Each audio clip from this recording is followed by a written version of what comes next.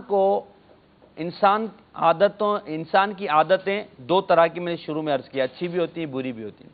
ہم آج بری عادتوں پر گفتگو کر رہے ہیں، تو بری عادتیں کہتے کسے ہیں، بری عادتیں کون کون سی ہوتی ہیں، اخلاقی بری عادتیں کیا ہیں، معاشرتی بری عادتیں کیا ہیں، انسان میں بری عادتیں پیدا کیسے ہوتی ہیں، پھر بری عادتوں سے چھٹکاروں کا ذریعہ کیا ہے، بچوں کے اندر بری عادتیں جو پیدا ہو جاتی ہیں ان سے بچوں کو کیسے بچایا جائے، اور اپنے معاشرے میں اچھی عادتوں کا رجحان بڑھانے کے لیے کیا کیا کوششیں کی جائیں، انشاءاللہ عزوجل اس پر گفتگو کرتے ہیں۔ رہیے مدنی چینل کے ساتھ اور مفید معلومات حاصل کیجیے۔ جی راشد بھائی، بری عادتوں کے حوالے سے آج ہمارا موضوع ہے، تو آپ سے میں بری عادتوں کے حوالے سے یہ پوچھنا چاہوں گا، اولاً تو آپ یہ رہنمائی کریں کہ بری عادات سے مراد کیا ہے، کسے کہتے ہیں بری عادت؟ بسم اللہ الرحمن الرحیم۔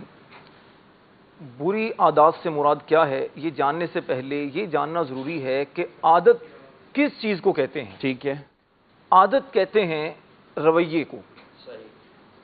اب رویہ اچھا بھی ہو سکتا ہے، برا بھی ہو سکتا ہے۔ بری عادت سے مراد ہوگا منفی رویہ۔ اب یہ منفی رویہ جو آپ اپناتے ہیں یہ آپ کی عادت ہوتی ہے۔ ابتداءً ہر انسان کا منفی رویہ نہیں ہوتا، ٹھیک ہے، دراصل یہ ایک صحبت کا نتیجہ ہوتا ہے۔ جب آپ دیکھیے کہ بچپن میں انسان ہوتا ہے اس کی عادتیں اتنی کوئی خاص نہیں ہوتی، لیکن جب وہ کچھ صحبت پاتا ہے کچھ اچھے بچوں کی یا برے بچوں کی، تو اس کے اندر کچھ عادتیں کنورٹ ہو جاتی ہیں، اور پھر یہ عادتیں انسان کی آہستہ آہستہ شخصیت کا حصہ بن جاتی ہیں۔ ٹھیک ہے، بڑی پیاری کسی نے بات کہی کہ یہ جو عادتیں ہیں ابتدائی طور پر مکڑی کے جالے کی طرح بہت کمزور ہوتی ہیں، اچھا، آہستہ آہستہ جب انسان اس کا عادی بنتا چلا جاتا ہے تو پھر یہ لوہے کے تاروں کی طرح مضبوط ہو جاتی ہیں، اللہ اکبر، ان سے چھٹکارا پانا پھر بہت مشکل ہو جاتا ہے۔ کیسی مثال دی ہے، مکڑی کا جال کتنا کمزور اور لوہے کے تار وہ یقیناً مضبوط ہوتے ہیں۔ اس کی وجہ یہی ہوتی ہے کہ آپ جب ابتداءً کسی بھی کام کو کرنا شروع کرتے ہیں تو وہ ایسا ہوتا ہے کہ آپ کرنا چاہیں تو کر لیں، اس کے بعد چھوڑ دیں، لیکن جب وہ کام کرتے رہتے ہیں تو وہ آپ کی عادت کا حصہ بن جاتا ہے، صحیح، اور آپ کی پہچان پھر اسی عادت سے ہوتی ہے۔ مثال کے طور پر اگر کوئی مسکرا کر بات کرتا ہے جی، تو مسکرانا اس کی عادت میں شمار ہو جاتا ہے۔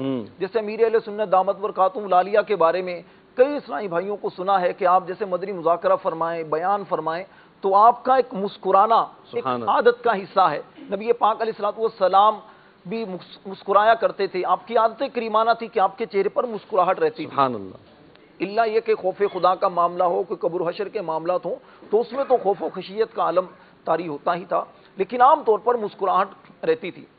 ایک مشہور فلاسفر ہے ارسطو، اس کا کہنا یہ ہے کہ یہ جو عادتیں ہیں انسان کی زندگی کا یہ ایک ایسا حصہ بن جاتا ہے کہ اس کی وجہ سے پھر انسان کی شخصیت آگے بنتی ہے۔ ٹھیک ہے، اب وہ عادتیں اچھی ہوں تو اچھی شخصیت بنتی ہے، اور اگر بری عادتیں ہوں تو اس کی شخصیت بری بن جاتی ہے۔ صحیح، اچھا محسن بھائی، عادتیں جو دو طرح کی ہیں، اچھی اور بری، اس بارے میں اگر غور کریں تو پتہ چلتا ہے کہ اچھی عادت اپنانا مشکل ہے، جی، اچھی عادت اپنانا مشکل ہے، لیکن جب یہ عادت اپنا لی جائے تو پھر اس کے جو نتائج ہیں بہت اچھے مرتب ہوتے ہیں۔ اچھا، انسان کی زندگی میں سکون داخل ہو جاتا ہے کیونکہ انسان کا ضمیر مطمئن ہوتا ہے۔ ٹھیک ہے، انسان جب غلط کام کرتا ہے تو اس کا ضمیر مطمئن نہیں ہوتا۔ صحیح، اچھا، اس کے برعکس آپ دیکھیے بری عادت، اس کو اپنانا بہت آسان ہوتا ہے، اپنانا بہت آسان ہوتا ہے، لیکن اس کے ساتھ زندگی گزارنا بہت مشکل ہوتا ہے۔ صحیح، کیونکہ جب بری عادت کے ساتھ آپ زندگی گزارتے ہیں تو آپ کے جو اچھے دوست ہوتے ہیں، آپ کے جو رشتہ دار ہوتے ہیں، آپ کے جن لوگوں سے تعلقات ہوتے ہیں، وہ آہستہ آہستہ ختم ہونا شروع ہو جاتے ہیں، لوگ آپ سے دور ہونا شروع کر دیتے ہیں، اور لوگ آپ سے اپنی بات شیئر کرنا ختم کر دیتے ہیں۔ صحیح، تو اس لیے انسان کو چاہیے کہ ہمیشہ اچھی عادتیں اپنائے، بری عادتوں سے بچ کر رہے۔ ٹھیک ہے، بری عادتیں انسان کے لیے نقصان دہ ہوتی ہیں، اور عام مشاہدہ بھی یہ ہے کہ اگر مثال کے طور پر کسی آدمی کی عادت ہے کہ روزانہ فجر کی نماز وہ جماعت کے ساتھ پڑھتا ہے اور اس کے بعد وہ کچھ ورزش کرتا ہے، چہل قدمی کرتا ہے، یہ اس کی عادت کا جب حصہ بن جائے تو پھر نتیجہ کیا ہوتا ہے کہ جب وہ بڑی عمر کا بھی ہو جائے تو وہ حشاش بشاش رہتا ہے، اس کی صحت اچھی رہتی ہے، اس کے خیالات اچھے رہتے ہیں اور وہ چاقو چوبند رہتا ہے۔ اور جس کی عادت یہ ہو کہ صبح اٹھنا ہی مجھے کافی لیٹ ہے، دیر سے اٹھنے کی عادت ہو اور رات کو کھانا کھا کر جلدی سونے کی، کھانا کھا کر سو جانے کی عادت ہو، کھانا ہضم نہیں ہوگا، اس کی طبیعت خراب، سستی، کاہلی۔ اسی طرح کچھ لوگوں کی عادت جیسی ہوتی ہے کہ کسی بھی چیز کو دیکھتے ہیں تو سوچتے ہیں، سوچو بچار کرتے ہیں، یہ ایک بڑی اچھی عادت ہوتی ہے سوچنا کسی چیز کے بارے میں۔ بعض اوقات یہ سوچنا برا بھی ہو جاتا ہے، ہاں بعض اوقات برا بھی ہو جاتا ہے، لیکن یوں اگر دیکھیں نا عام طور پر لوگ سوچتے ہی نہیں ہیں، یعنی بولتے پہلے ہیں سوچتے بعد میں ہیں۔ بولنے سے پہلے اگر سوچنے کی عادت ہو تو انسان اچھا بولے گا، اگر کسی سے تعلق بنانا ہو اس سے پہلے اگر سوچنے کی عادت ہو تو انسان کے دوست انسان کے یعنی کہ اچھے دوستوں کا اضافہ ہوگا۔ اسی طرح مطالعہ کرنے کا جس کا شوق ہے، اب مطالعہ کس کتاب کا کرنا ہے کس کا نہیں کرنا، اس میں اگر سوچنے کی عادت ہو تو انسان کے علم میں اضافہ ہونا شروع ہو جائے گا اور بری کتابوں سے بچنا شروع ہو جائے گا۔ تو اس طرح یہ بہت ایک وسیع ٹاپک ہے اچھی اور بری عادتوں کے بارے میں۔ بڑا اچھا آپ نے موضوع لیا کہ انسان کی جو بری عادتیں ہیں وہ کون کون سی ہوتی ہیں، تو انشاءاللہ مزید اس پر ہم کلام کریں گے کہ کون کون سی بری عادتیں ہوتی ہیں اور ان سے چھٹکارا کس طرح پایا جا سکتا ہے۔ ماشاءاللہ آپ نے بہت اچھی گفتگو فرمائی۔ بلال بھائی، ہم بری عادتوں کے حوالے سے بات کر رہے ہیں، اب ہم نے تقسیم کی اپنے طور پر کہ بعض بری عادتیں معاشرتی ہیں، بعض غیر شرعی ہیں، بعض جو ہے وہ اخلاقی ہیں۔ وہ عادتیں جن کا تعلق اخلاق سے ہے اور جب ہم وہ بری ہو جاتی تو وہ بد اخلاقی کہلاتی ہیں، ان عادتوں کی طرف تھوڑا سا آپ اگر ہمیں اشارہ دیں، رہنمائی کریں تو۔ الحمدللہ رب العالمین والصلاة والسلام علی سید الانبیاء والمرسلین، اما بعد فاعوذ باللہ من الشیطان الرجیم، بسم اللہ الرحمن الرحیم۔ محسن بھائی، عادتوں کے حوالے سے دین اسلام الحمدللہ رب العالمین وہ کامل اکمل دین ہے کہ جو ہمیں اچھی عادتیں اپنانے اور بری عادتوں سے بچنے کا حکم دیتا ہے، اور اس کے حوالے سے علماء اسلام نے اپنی کتابوں کے اندر بھی درس دیا اور صدیوں سے اس پر علماء اسلام نے اپنے بیانات کے ذریعے، اپنی مجلسوں کے ذریعے، اپنے وعظ و نصیحت کے ذریعے لوگوں کو اس کی طرف راغب کر رہے ہیں کہ اچھی عادتیں اپنائی جائے، بری عادتوں سے بچا جائے۔ آپ نے فرمایا کہ اخلاقی برائیاں، تو میں کچھ 6 اخلاقی برائیاں ایسی بیان کرتا ہوں، ویسے تو بہت ساری ہیں لیکن یہ 6 ایسی ہیں کہ جو ہمارے اخلاق کا حصہ بھی ہوتی ہیں، یعنی ایسے شخص کے اخلاق کو کوئی اچھا نہیں سمجھتا، اور یہ شرعی پوائنٹ آف ویو سے بھی دیکھنے کے قابل ہیں کہ جس شخص میں یہ عادتیں ہوں تو شرعاً بھی ایسا شخص اچھا نہیں سمجھا جاتا۔ ایک عادت جو پہلی میں ذکر کروں آپ کے سامنے وہ ہے بدعہدی۔ بدعہدی کی تعریف یہ ہے کہ وعدہ کرنے کے بعد اس کی خلاف ورزی کرنا، یہ بدعہدی کہلاتا ہے۔ یعنی آپ نے کسی سے وعدہ کیا، مثال کے طور پر کہ بھائی میں آپ سے کل فلاں مقام پر ملوں گا، اور وہ کل آپ کو اس مقام پر نہیں ملا کسی بھی وجہ سے، اب اس کی اگرچہ اس ٹائم نیت تھی کہ وہ بعد میں جو ہے وہ نہیں آ سکا وہاں پر، تو خیر اس کی جو وعدہ خلافی کی وہ صورت جدا ہو جائیں گی، لیکن آپ نے وعدہ کیا کسی سے اور اس وعدے کو پورا نہ کیا، آپ نے بعد میں جان بوجھ کے اس کو توڑا، ختم کیا، تو یہ بدعہدی کہلاتی ہے۔ ٹھیک ہے۔ اور اسلام کے اندر اس چیز کو بڑا برا سمجھا گیا گیا، حدیث مبارکہ میں اس چیز کو منافق کی علامت شمار کیا گیا ہے، فرمایا کہ اذا عاہد غدر، جب وہ وعدہ کرتا ہے تو وعدہ خلافی کرتا ہے، تو یہی بدعہدی کو عربی کے اندر غدر کہا جاتا ہے کہ بدعہدی کرنا۔ تو جو وعدہ خلاف شخص ہو کہ بات کر کے مکر جائے، کہے جی آپ کو رات کو مثال کے طور پہ کسی کو ڈاکٹر کے پاس جانا ہے، میں آپ کو 9 بجے لے کر جاؤں گا، لیکن وہ جناب 9 بجے نہ آئے، اور یا پھر کوئی پیسے دینے کا معاملہ ہو یا کوئی اور دیگر کوئی کام کا معاملہ ہو اور ایسا شخص اپنا وعدہ پورا نہ کرے، تو انسان کے دل کو تکلیف بھی پہنچتی ہے اور اسلامی پوائنٹ آف ویو سے یہ ایسا شخص بد اخلاق بھی شمار ہوتا ہے۔ اسی طرح ایک عادت ہے خیانت کی۔ خیانت کی تعریف یہ ہے کہ اجازت شرعیہ کے بغیر کسی کی امانت میں تصرف کرنا خیانت کہلاتا ہے۔ عمومی طور پہ لوگ کسی کو اپنی کوئی چیز رکھوا دیتے ہیں، مثال کے طور پر میں نے موبائل رکھوا دیا کسی کے پاس، ٹھیک ہے، مجھے ذرا کچھ کام تھا یا میں سونے لگا تھا، آپ یہاں موجود تھے، میں نے کہا آپ 2 گھنٹے یہاں بیٹھے ہیں، ہاں جی میں بیٹھا ہوں، آپ کو موبائل لے دیا، آپ نے جناب اس موبائل میں جناب دیکھنا شروع کیا، کسی کو فون کر لیا، کسی کو میسج کر لیا، موبائل نمبر چیک کرنا شروع کر دیے، میسیج پڑھنا شروع کر دیے، یا اس نے کوئی مال رکھوایا تھا، کھانے کی چیز تھی یا پہننے کی چیز تھی یا پھر وہ روپیہ پیسہ تھا، آپ نے بلا اجازت شرعیہ اس کو استعمال کرنا شروع کر دیا. آپ کو پتہ ہے کہ میں استعمال کروں گا تو جس نے مجھے رکھوائی ہے اس کی امانت میں خیانت ہوگی, اس کو برا لگے گا. اس کے باوجود آپ کا یہ کرنا, تو ایسا شخص یہ بہت برا اخلاق تصور شمار کیا جاتا ہے. کیوں کہ امانت میں خیانت نہ کرنا یعنی امین ہونا, یہ تو وہ صفت ہے کہ جو زمانہ جاہلیت کے اندر بھی جس کو صفت محمود شمار کیا جاتا تھا. سید عالم صلی اللہ علیہ وسلم اعلان نبوت سے پہلے آپ کے دو لقب تھے, صادق اور امین. تو یہ امانت تو وہ وصف ہے کہ جو اس دور کے اندر بھی جس کے پاس ہوتا تو وہ اس کو بڑا اچھا سمجھتے تھے. تو اسلام نے خاص طور پر اس چیز کی طرف توجہ دلائی ہے کہ کسی بھی مسلمان کے مال میں یا اس کی سے کی بھی بات میں خیانت نہیں کرنی. اس کے علاوہ ایک ہمارے معاشرے میں ایک عادت ہے جسے عربی میں تملق کہا جاتا ہے. تملق, تا میم لام اور قاف. ٹھیک ہے. تملق اس کا اردو میں مطلب ہوتا ہے چاپلوسی کرنا. اس کی تعریف یہ ہے, اپنے سے بلند رتبہ شخصیت یا صاحب منصب کے سامنے محض مفاد حاصل کرنے کے لیے عاجزی و انکساری کرنا یا اپنے آپ کو نیچا دکھانا, یہ تملق یعنی چاپلوسی کہلاتا ہے. یعنی عموماً لوگ ہوتے ہیں وہ ان کا یہ ذہن ہوتا ہے کہ یار اس کو کچھ مرتبہ حاصل ہے, یا یہ فلاں فیلڈ کے اندر آگے ہے, یا یہ کسی جناب مارکیٹ کے اندر یا کسی کمپنی کے اندر اس کو بڑا رتبہ ملا ہوا ہے, تو اگر میں اس کے ساتھ لگا رہوں, اس کی ہاں میں ہاں ملاؤں, اس کے سامنے اپنا آپ کو نیچا دکھاؤں, عاجز سے اس کو کر کے دکھاؤں کہ جناب آپ ہی بڑے ہیں, ہم تو جناب آپ کے خادم نوکر غلام ہیں. جی ہاں, تو اس طرح بننا یا پھر اس کی ناجائز تعریفات کرنا, اس کے سامنے عاجز انکساری کا مظاہرہ, یا پھر اگر وہ کوئی بات کہے وہ کوئی بھی بات کرے تو اس کی ہاں میں ہاں ملانا شروع کر دینا کہ جناب آپ ہی کی بات درست ہے, ہاں فلاں نے غلط کیا, آپ ہی درست ہیں, یا آپ میں یہ صلاحیت ہے, آپ میں یہ ہے. تو یہ جو مزاج ہے یہ ہمارے معاشرے میں آج کل بہت پایا جاتا ہے. یعنی لوگ چھوٹے چھوٹے سے کاموں کے لیے بھی, مثال کے طور پہ برابر والے گھر سے آپ کو برف چاہیے ہے, تو وہ بھائی مجھے روز اس سے برف حاصل کرنی ہے افطار کے ٹائم, تو وہ اس چیز کے لیے بھی چاپلوسی کرتے ہیں. تو چاپلوسی دیکھا جائے تو چھوٹی چھوٹی چیزوں کے اندر ہمارے یہاں عام ہو گئی ہے. تو یہ چاپلوسی کو علماء نے باطنی بیماریوں میں شمار کیا کہ جس شخص میں یہ ہو تو گویا وہ باطنی طور پہ بیمار ہے, اس کا باطن صحیح نہیں ہے, صحت مند آدمی نہیں ہے وہ باطنی طور پر. تو اس چیز کو ختم کرنا ہوگا, کیونکہ جس شخص میں چاپلوسی ہو عموماً چاپلوسی چھپی نہیں رہتی, یہ لوگوں کے سامنے آ جاتی ہے, جس کی جا رہی ہے اس کو بھی پتہ چل جاتا ہے کہ یار یہ چاپلوسی کر رہا ہے میری.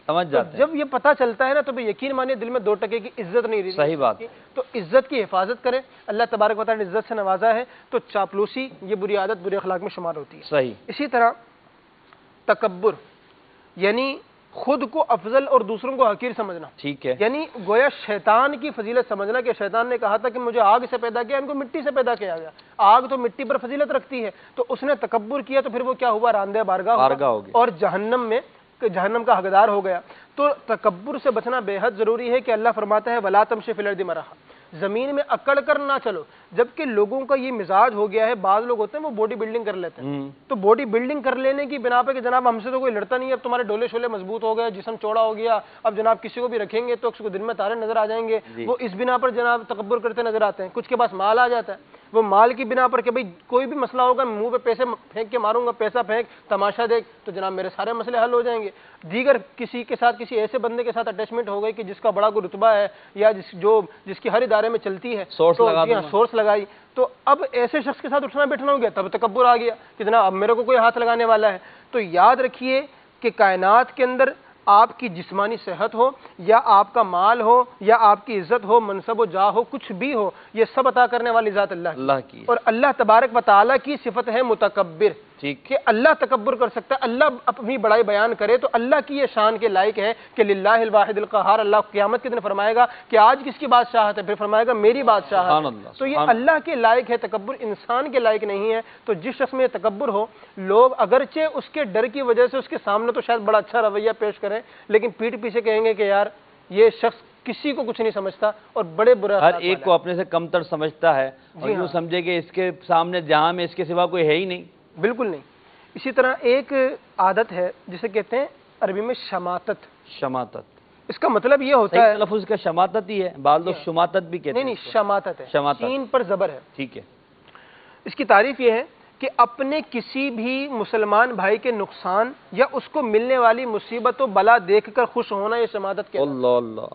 یعنی میں اس پہ یوں بات کروں, جیسے آج کل ہے نا, آپ کو بازاروں میں لڑائی جھگڑے زیادہ دیکھیں گے. جی. یعنی عموماً یہ لڑائی جھگڑوں کا ٹائم سمجھے تقریباً ابھی شروع ہو گیا. ٹھیک ہے. جیسے جیسے روزے کا اینڈ ہونا شروع ہو جاتا ہے نا, تو وہ حواس ساتھ چھوڑنا بالکل یعنی جو برداشت قوت برداشت ہوتی ہے ختم ہونا شروع ہو جاتی ہے. بازاروں میں رش بھی تو بڑھ جاتا ہے. جی ہاں, بازاروں میں رش بڑھ جاتا ہے, مارکیٹوں میں, کپڑوں کی دکانوں پہ, کھانا کے اسٹال پہ, یا جناب سڑکوں پہ ڈرائیو کر پورے رمضان کیا پورے سال ہی عدد رش ہے. اللہ اکبر. تو اب یہاں پر جو ہے وہ گاڑی, کسی کی گاڑی تھوڑی سی لگ گئی, ٹھک گئی, یا راستہ نہ ملا, یا جناب جام ہو گیا, کوئی دوسری گاڑی بیچ میں آ گئی, یا جناب اس کو نہیں دے رہا, میں کب سے کھڑا ہوں اور جناب اس کو تھیلیاں بھر بھر کے دیا جا رہا ہے, یا میں نے فلاں کپڑا نکالنے کو کہا تھا اسی کی ڈیلنگ میں لگا ہوا ہے, میں یہاں کچھ نہیں, میں پیسے دے کے نہیں خرید رہا. تو اس طرح کی دیگر مزاجوں کی وجہ سے لڑائیاں ہوتی ہیں. اب جو لوگ بازاروں میں ہوتے ہیں یا سڑکوں پہ ہوتے ہیں, جو یہ نظارے کر رہے ہوتے ہیں, یقین مانے ایسے اچک اچک کے دیکھنا, اور بس کے اندر بھی ہے نا, باہر ان کو کچھ دکھے گا تو باقاعدہ سارے کھڑکی کے بعد جمع ہو جائیں گے, جیسے کوئی تماشا لگاؤ, ایسی جگہ آ گئے ہوں کہ وہ چیز جہاں پائی نہ جاتی ہو. اچھا, عموماً ایسے موقع پہ اگر خالی جو ہے وہ ہاتھ پائی تک نوبت نہ پہنچے, دو چار باتیں ہوں اور معاملہ کوئی آگے ختم کر دے, یار کوئی منہ تو ٹوٹتا ہے یار, کوئی خون تو نظر آتا ہے یار, کوئی ہڈی وڈی ٹوٹتی, سر پھوٹتا ہے یار, کوئی مزہ نہیں آیا یار. اسی طرح کہیں اور کچھ ہو جائے یار, ہاتھا پائی نہیں ہو یار, مزہ نہیں آیا. یقین مانے یہ معاشرے میں لوگوں کے درمیان ایسی صفت پائی جا رہی ہے جس کو کہتے ہیں شماتت, کہ دوسرے کی اس طرح کی چیزوں کو دیکھ کے خوش ہونا. اچھا, کسی کا جناب گاڑی اس کی لوٹ کے لے گیا ہے, موبائل کو لوٹ کے لے گیا, اس پہ خوش ہونا. اس میں بعضوں کا دلی نفرت بھی تو ہوتی ہے نا, دشمنی ہوتی دلی, جس کی وجہ سے خوشی ہو رہی ہوتی ہے کہ بھائی چلو اچھا ہوا نا, اب اس کو پتہ چلے گا نا. جی ہاں, اب پتہ چلے گا. اب کہتے ہیں نا, اب آئے نا بکری چھری کے نیچے. جی ہاں, یہ کہہ کر بھی جو ہے نا بعض اوقات اسے ستایا جاتا ہے. تو یہ ایک معاشرے کی بڑی خرابی ہے, شماتت جسے کہا جاتا ہے, کہ دوسرے کے نقصان کو دیکھ کے خوش ہونا. اور یہ ایک نفسیات کی بھی بات ہے کہ جہاں ہم اس طرح کی چیز دیکھتے ہیں نا, جیسے مثال کے طور پہ پتہ چلا بھائی آگ لگی, تو وہ فوراً آپ پہنچیں گے. اب وہاں اگر مالی نقصان نہیں ہوا, کوئی جانی نقصان نہیں ہوا, تو بندے کو افسوس ہوگا, یار نہیں ہوا, اللہ یار کوئی مالی نقصان نہیں ہوا, یار کوئی مرا نہیں. اچھا, آج ہمارے یہاں معاذ اللہ ہمارے یہاں چونکہ اس طرح کے دہشت گردی کے معاملات ہیں, تو کئی سنا بھائی بم دھماکہ ہو گیا, کتنے لوگ مرے, 4 لوگ مرے اور 10 زخمی. بھیا بس 4 لوگ مرے 10 زخمی, یہ بھی شماتت کہلائے گی. یہ شماتت کہلائے گی بالکل. کسی کے نقصان پر اور کسی کے نسبی مسلمان کے اس طرح کے ہونے پر خوش ہونا, یعنی ہمارے یہاں ایک اچھا, اس کو خوش ہونا کوئی کہہ کے نہیں مار رہا ہوتا, لیکن نفسیاتی طور پر اس کو خوشی شمار کیا گیا, کہ کہا یہ جاتا ہے کہ اس طرح انسان کے دل کو یہ جو مایوسی ہو رہی ہے نا, کہ یار اچھا اتنا ہوا, اتنے قتل ہوئے, یا بس اتنے سے زخمی ہوئے, تو اس کو نفسیات کے جو لوگ ہیں انہوں نے اصول نفسیات کے اندر اس کو لکھا کہ اس چیز کو اصل میں انسان کی عادت بن چکی ہوتی ہے. وہ بچپن میں کسی بھی وجہ سے, ماحول کی وجہ سے بھی ایسا ہو سکتا ہے, تو انسان اگر یہ چیز نہ دیکھے تو اس کو جو مایوسی ہوتی ہے وہ اسی بنا پر ہوتی ہے کہ اگر ہوتی تو اس کو خوشی حاصل ہوتی. اگرچہ سامنے مسکراہٹ یا ہنسی کے ذریعے اس خوشی کا اظہار نہیں ہوتا, لیکن دلی طور پر انسان کی یہ تمنا ہوتی ہے. تو شماتت سے بچنا چاہیے, کہ کسی بھی مسلمان کے نقصان پر خوش ہونا, اس کی جان جانے پر خوش ہونا, یا اور بھی کسی ایسے زاویے سے خوش ہونا, یہ کسی بھی طرح مسلمان کو زیب نہیں دیتا. اسی طرح ایک ہے تجسس, یعنی لوگوں کی خفیہ باتیں اور عیب جاننے کی کوشش کرنا. تجسس ٹو میں لگا رہنا, ٹو میں لگا رہنا. یقین مانے ایسے لوگوں کا بس نہیں چلے کہ وہ پوری دنیا کے ایک ایک بندے کا ریکارڈ شین اپنے سامنے رکھ لیں. شاید یعنی ان کا بس نہیں چل رہا ہوتا کہ کوئی موبائل استعمال کر رہا ہے, یار میں اس سے موبائل لوں اور چیک کروں یہ نمبر کس کا ہے, یہ نمبر کس کا ہے, اور جس کا ہے تو بھی وہ کون ہے, وہ کہاں کام کرتا ہے. اچھا یار آپ کہاں, اس کے بعد کیا کرتے ہو, مثال کے طور پہ جاب پہ کام کرنے والے ہیں, یار آپ یہ 4 بجے کے بعد کیا کرتے ہو, اچھا یہ, اچھا اس میں بھی کیا ہوتا ہے, اچھا کماتے ہو, کتنا کما لیتے ہو, اچھا فلاں سے ڈیلنگ کرنی ہوتی ہوگی, اچھا کبھی اس میں ایسا بھی ہوتا ہوگا. اچھا پھر عورتوں کے اندر کیا ہوتا ہے کہ جناب دوسرے گھر میں چلے گئی, کیا ہوا آج کل بڑا گھر بکھرا ہوا ہے, کوئی مسئلہ ہے کیا, شوہر سے لڑائی ہوئی ہے, اچھا یہ بچوں کو کیا ہوا, اچھا یہ شوہر توجہ نہیں دیتا نا, دیکھو یار اس طرح. یعنی یہ ایک لوگوں کے اندر ہو گیا ہے کہ خواہ دوسروں سے باتیں نکلوانا, ان کے راز جاننا اور پھر سن کے آگے بیان کرنا. یعنی یہ جو رپورٹر بننے کا جو لوگ کام کرنا شروع کر دیتے ہیں, تو تجسس میں اللہ فرماتا ہے ولا تجسسوا, ٹھیک ہے, تجسس میں قرآن نے پڑھنے سے ہمیں منع کیا ہے, یہ اسلامی حکم ہے. تو کسی کے بھی معاملے میں دیکھیں اپنے کام سے کام رکھیں. صحیح, یہی محمود مزاج ہوتا ہے, اور ایسا شخص پسند کیا جاتا ہے جاب کے معاملے میں بھی, کہ کسی ادارے میں ایسا شخص کام کرے, کام سے کام رکھتا ہے. اسی طرح گھر کے اندر بھی, کہ مثال کے طور پہ بھائی بھابھی کا معاملہ ہے, یا ماموں چاچا تایا کوئی بھی ساتھ بڑی فیملی ہے ان کا معاملہ ہے, تو خواہ مخواہ ان کے معاملے میں انٹرفیئر نہ کرنا. یار یہ بندہ اپنے کام سے کام رکھتا ہے, تو جس ادارے میں بھی ہو, دوستوں یاروں کے اندر بھی, کہ جو بس دوستی یاری کی حد تک بات رہے, زیادہ جو ہے نا وہ کتنا کہ گھر کے اندر چلے جانا. کہ وہ ہمارا محاورہ کہا جاتا ہے, روٹی تندور کی اچھی اور دوستی دور کی اچھی. اچھا, یعنی اس میں یہ اس سینس میں کہہ رہے ہوتے ہیں, پیٹ خراب کر دے گی سر, وہ اس سینس میں کہتے ہیں کہ دوستی جو ہے نا وہ گھر کے باہر تک اچھی لگتی ہے, جب وہ گھر کے اندر گھسنا شروع ہو تو پھر وہ معاملہ طور ہو جاتا ہے.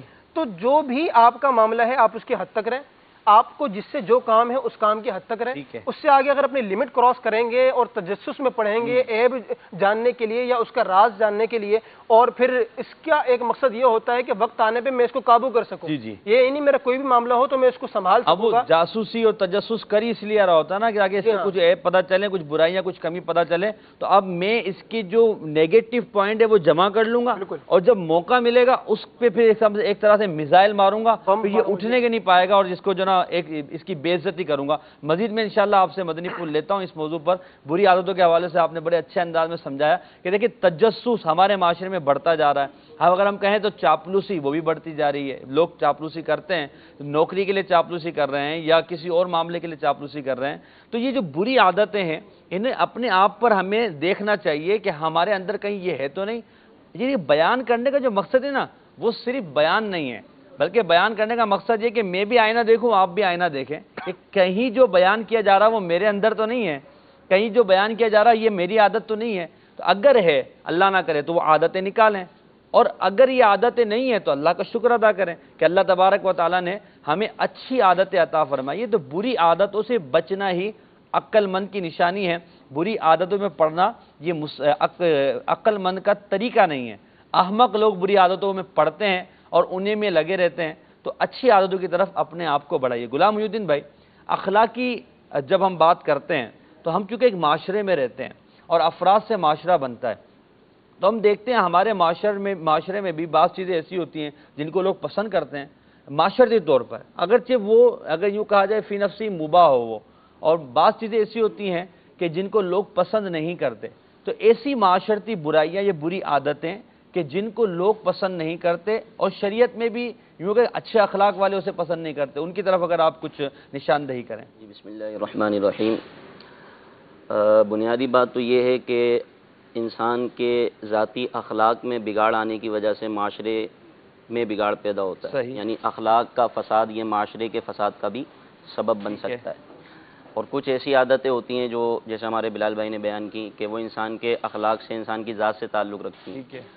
اور کچھ ایسی عادتیں ہوتی ہیں جو ذات سے تعلق رکھنے کے ساتھ ساتھ معاشرے کے ہر فرد سے تعلق رکھتی ہیں، اور جن کی وجہ سے معاشرے میں برائی کا چرچا پھیلتا ہے اور ایک برا معاشرہ کریٹ ہوتا ہے.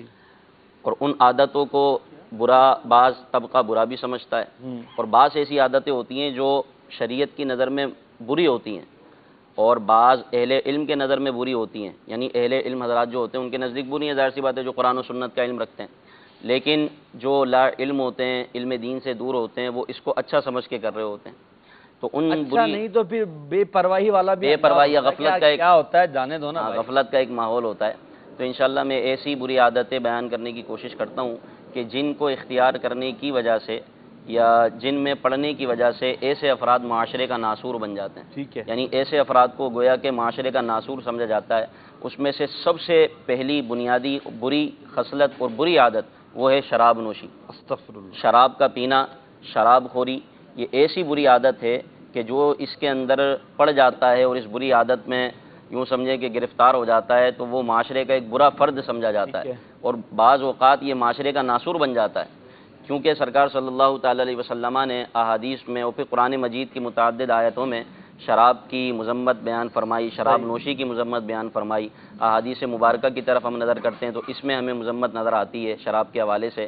میرے آقا صلی اللہ تعالی علیہ وسلم نے فرمایا اللہ تبارک و تعالی شرابی پر لعنت فرماتا ہے، اور اس کے اٹھانے والے پر اور جس کے لیے اٹھائی گئی اس پر، اس کے بیچنے والے پر، اس کے خریدنے والے پر، اس کے بنانے والے پر، جس کے لیے بنائی گئی اس پر، اس کے نچوڑنے والے پر اور جس کے لیے نچوڑے گئی اس پر، اس کے لینے والے پر، اس کے لے جانے والے پر، ان سب پر اللہ تبارک و تعالی لعنت فرماتا ہے. ایک شراب سے متعلق جتنے افراد ہوگے سب پر لعنت. جو بھی اس کے کاروبار میں ملوث ہیں، جو پینے میں ملوث ہیں، جو پلانے میں ملوث ہیں، یا جو اس کی ترغیب دینے میں ملوث ہیں، جو بنانے والے ہیں، جو کاروبار کرنے والے ہیں، شراب کے تعلق سے جو بھی اس کے ساتھ متصل ہیں، منسلک ہیں، اللہ تبارک و تعالی سب پر لعنت فرماتا ہے. یہ اس کا اخروی نقصان ہے. اور دنیاوی نقصان تو آپ یوں سمجھے کہ اس میں انسان کی یوں مال، اوقات، کردار، اخلاق سب تباہ و برباد ہو کر رہ جاتا ہے. کوئی معاشرے کا اچھا فرد اس کو اچھا نہیں سمجھتا، بلکہ جو خود برا ہوتا ہے، دیگر برائیوں میں مبتلا ہوتا ہے، وہ بھی شرابی کو اچھا نہیں سمجھتا۔ کوئی بھی شرابی کو اچھا جانتا نہیں ہے، اچھا سمجھتا نہیں ہے۔ ایسے بندے سے ہر ایک اپنے فرما رہے تھے نا کہ اس طرح کے لوگ آج سے چند سالوں قبل اب تو جو ہے وہ فحاشی اور ریانی کی طرف قدم معاذ اللہ بڑھ رہے ہیں، طرف بھی ہمیں تو وہ دوسری طرف جو جاتے تھے ان کے لیے مقامات ہی الگ ہیں۔ جی، ان کے لیے علیحدہ سے مقامات ہوتے تھے، وہاں مل بیٹھ کر یہ شرابی سارے جمع ہو کر پیتے تھے، ان کو پتہ تھا لوگ دیکھ لیں گے تو ہمیں شراب بک رہی ہے۔ آج کل تو گھروں میں اور پھر اس طرح جو پڑھے لکھے لوگ اپنے آپ کو سمجھتے ہیں، وہ اپنی محفلوں میں، اپنی مجلسوں میں ایک انٹرٹینمنٹ کے نام سے معاذ اللہ ثم معاذ اللہ اس مذمت میں، اس گناہ میں پڑے ہوئے ہیں۔ میرے آقا علیہ الصلوۃ والسلام نے اس کو ام الخبائث فرمایا۔ ہر برائی کی جڑ شراب ہے، اور شراب، ہر نشہ آور چیز شراب ہے، اور ہر نشہ آور چیز حرام ہے۔ یہ بھنگ پینے والے، چرس پینے والے، افیم پینے والے، ڈرگس پینے والے اور اس طرح جو بھی نشہ کرنے والے ہیں، یہ سب اسی کے اندر آتا ہے کہ اللہ تبارک و تعالی نے ان سب پر لعنت فرمائی۔ اب اس کے اخروی نقصان تو یہ ہے کہ ان کے لیے جہنم میں اگر یہ بغیر توبہ کیے مر جائیں اور جب اگر باز نہ آئیں، اور اس کے دنیاوی نقصان اتنے ہیں کہ شراب پینے سے مال برباد، اخلاق برباد، شرابی کا گھر ہے، بچے ہیں، بیوی ہے اور اس کا پورا ایک ماحول ہے، پوری فیملی ہے، اس کی پوری فیملی برباد۔ ایک شرابی کی وجہ سے، شراب پینے کی وجہ سے اس کا پورا گھر برباد ہو جاتا ہے، یہاں تک کہ یہ اپنے نشے کی وجہ سے اور اپنا نشہ حاصل کرنے کی وجہ سے اپنے گھر کو داؤ پر لگا دیتا ہے، اپنے بیوی بچوں کو داؤ پر لگا دیتا ہے۔ اور ایسی خبریں پڑھنے کو ملتی ہیں معاذ اللہ کہ ایک شرابی نے اپنے بچوں کو بیچ دیا صرف شراب پینے کے لیے، شراب کا نشہ کرنے کے لیے۔ تو اس طرح کے معاملات ہوتے ہیں۔ پھر اس شرابی کے منہ سے جو بدبو نکلتی ہے وہ کرامن کاتبین کو تکلیف دیتی ہے۔ شرابی کی دعا 40 دن تک قبول نہیں ہوتی۔ اور پھر ایسے لوگ، ایسے شرابی سے، شراب خوری کرنے والے سے لوگ نفرت کرتے ہیں۔ دنیاوی اعتبار سے اس کو بڑا نقصان یہ ہوتا ہے کہ کوئی اس کو اچھی نگاہ سے نہیں دیکھتا، اس کو معاشرے کا کوئی اچھا فرد نہیں سمجھتا، کوئی اس کے گھر پر اپنا رشتہ نہیں بیچتا، نہ اس کے گھر سے رشتہ لیتا ہے۔ صحیح ٹھیک ہے، اور یہ معاشرتی نقصان ہے اس کے، یہ معاشرتی نقصان ہے۔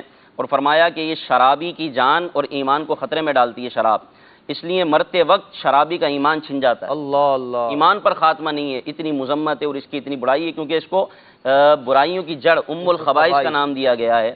پھر فرمایا ابتدا میں، اب اس کے دنیاوی نقصان سماعت فرمائیں، ابتدا میں بدن انسانی شراب کے نقصانات کا مقابلہ کر لیتا ہے اور شرابی کو خوشگوار کیفیت مل جاتی ہے، مگر جلد ہی جسم کے اندرونی قوت برداشت ختم ہو جاتی ہے اور اس کو مستقل مضر اثرات پہنچتے ہیں۔ مثلا شراب کا سب سے زیادہ اثر کلیجے پر پڑتا ہے اور وہ سکڑنے لگتا ہے، گردوں پر اضافی بوجھ پڑتا ہے جو نڈھال ہو کر ناکارہ ہو جاتے ہیں۔ شراب کی کثرت دماغ کو متورم یعنی سوجن میں مبتلا کرتی ہے، اعصاب میں سوزش ہو جاتی ہے، نتیجتاً اعصاب کمزور اور پھر تباہ ہو جاتے ہیں۔ معدے میں سوجن ہو جاتی ہے، ہڈیاں نرم اور خستہ یعنی بہت کمزور ہو جاتی ہیں۔ شراب جسم میں موجود وٹامنز کے ذخائر کو تباہ کر دیتی ہے۔ وٹامن بی اور سی اس کی غارت گری کا بالخصوص نشانہ بنتے ہیں۔ شراب کے ساتھ تمباکو نوشی کی جائے تو اس کے نقصانات کئی گنا بڑھ جاتے ہیں۔ اور فرمایا ہائی بلڈ پریشر، اسٹروک اور ہارٹ اٹیک کا شدید خطرہ رہتا ہے۔ بکثرت شراب نوشی تھکن، سر درد، متلی اور شدت پیاس میں مبتلا کر دیتی ہے۔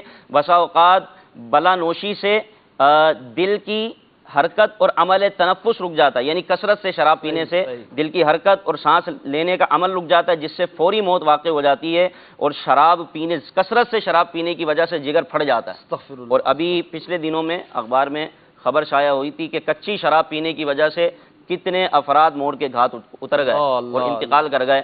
اب محسن بھائی آپ یہ دیکھیے کہ جو شراب پی کر مرا، کیا وہ اچھی موت مرا؟ اچھا دنیاوی نقصان نہ بھی ہو، کوئی نہیں گردہ خراب ہوا، نہیں پھیپڑا خراب ہوا، نہیں کلیجہ خراب ہوا، جی بالکل، مگر یہ جو معاشرتی طور پر لوگوں کی نظر میں ایک اس کی اہمیت ختم ہو جانا، اس کی اولاد بیچارے کی دربدر ہو جاتی ہے، اس کے گھر والوں کی حیثیت ختم ہو جاتی ہے، معاشرے میں اچھی نگاہ سے نہیں دیکھا جاتا، بچوں کو تانا دیتے ہیں تمہارا باپ شرابی ہے اور اس شرابی کی اولاد ہے، شرابی کی اولاد ہے، کہنا چاہیے۔ اب وہ بچہ اگرچہ اس سے دور ہے، بچہ نیک ماحول میں آنا چاہتا ہے، نیک بننا چاہتا ہے، لیکن دنیا دار لوگ، دنیا والے اس کو بولتے ہیں تو شرابی کا بیٹا ہے۔ وہ بیٹا بھی تو بیچارہ اپنا تعارف کراتے ہوئے شرماتا ہوگا نا، میں کیسے تعارف کراؤں، نام لیتے ہوئے شرماتا ہوگا، میں اپنے باپ کا نام کیسے لوں۔ وہ اسکول جاتا ہے تو اسکول میں اس کے باپ کا نام آتا ہوگا تو بچے دیکھ کے اس کا مذاق اڑاتے ہوں گے کہ تم تو شرابی کے بیٹے ہو۔ تو ایسے افراد کو فوراً توبہ کرنی چاہیے۔ شراب کی وجہ سے ہمارے معاشرے میں دہشت گردی کی شرح بڑھ جاتی ہے، شراب کی وجہ سے بدعمالیاں بڑھ جاتی ہیں، قتل و غارت گری اس کا نتیجہ ہوتی ہے، چونکہ اس کو نشہ چاہیے اور نشہ مل نہیں رہا تو وہ اپنی بیوی پہ ہاتھ اٹھائے گا، بیوی کے پاس سے پیسے نہیں ملیں گے تو اپنے گھر کو بیچے گا، نہیں تو پھر وہ قتل و غارت گری کرے گا، چوری کرے گا، ڈاکہ ڈالے گا اور اس طرح کے معاملہ کرے گا، اور یہ معاشرے کا ناسور بن جاتا ہے۔ یہ شراب خوری اتنی بری بلا ہے، اللہ اس سے محفوظ رکھے ہر مسلمان کو۔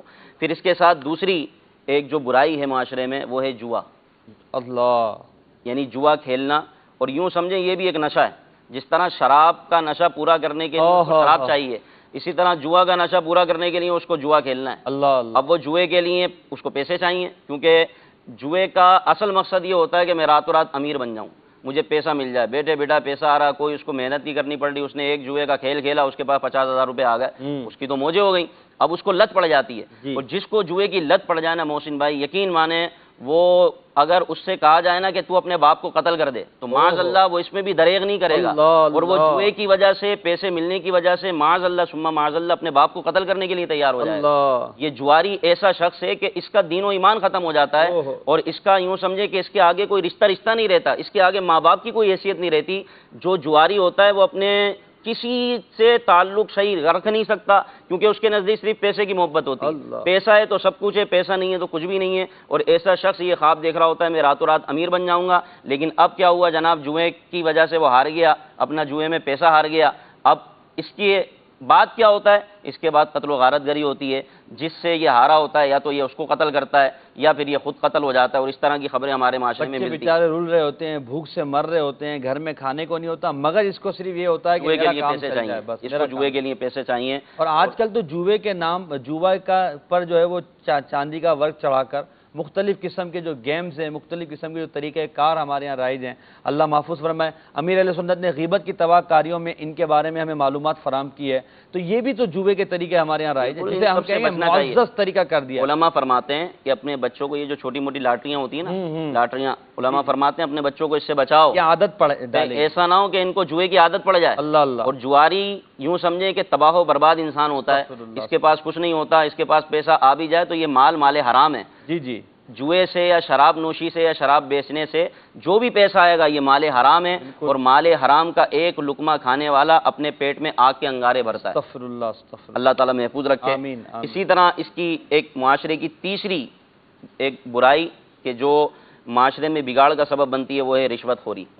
آپ یہ دیکھیے کہ آپ کتنی پابندی لگا لیں، جناب حکومتی اداروں کی طرف سے پابندی بھی ہوتی ہے کہ بھائی شراب کوئی نہیں پیے گا، اور بعض اوقات اٹھا کر بھی لے جاتے ہیں ایسے افراد کو جو کاروبار کرتے ہیں، اس کے جو جناب کارخانے چلا رہے ہیں جہاں شراب بنتی ہے۔ اسی طرح جوئے کے اڈے پر چھاپے بھی پڑتے ہیں، کچھ آئٹمز پر پابندی لگی تھی، جی جوئے کے اڈوں پر چھاپے بھی پڑتے ہیں، سب کچھ ہوتا ہے، لیکن ان میں رشوت لینے والے وہ رشوت خور کہ جو رشوت کے پجاری ہوتے ہیں، پیسے کے پجاری ہوتے ہیں، وہ ان کو رشوت دیتے ہیں، رشوت لینے کے بعد یہ ان کو چھوڑ دیتے ہیں۔ رشوت خوری، حضور نے فرمایا الراشی والمرتشی کلاہما فی النار، کہ رشوت لینے والا اور رشوت دینے والا دونوں آگ میں، دونوں جہنم میں ہیں۔ اور میں سمجھتا ہوں کہ معاشرے کا بگاڑ کا ایک بنیادی سبب یہ ہے کہ ہمارے معاشرے میں رشوت خوری عام ہو گئی۔ بہتری آئے گی کیسے؟ بہتری آنے کے لیے اب وہ جہاں بہتری چاہیے وہاں پر وہ شارٹ کٹ رشوت ہے، جی بالکل، شارٹ کٹ کر کے جو ہم دوسری طرف چلے جائیں گے۔ اب رشوت خوری یہ معاشرے کا ایک ناسور ہے، اور رشوت مرتے وقت علماء فرماتے ہیں کہ رشوت خور کا بھی ایمان چھین لیا جاتا ہے، بلکہ اس کی رشوت خوری کی برائی اس پر اس طرح ظاہر ہوتی ہے کہ اس کا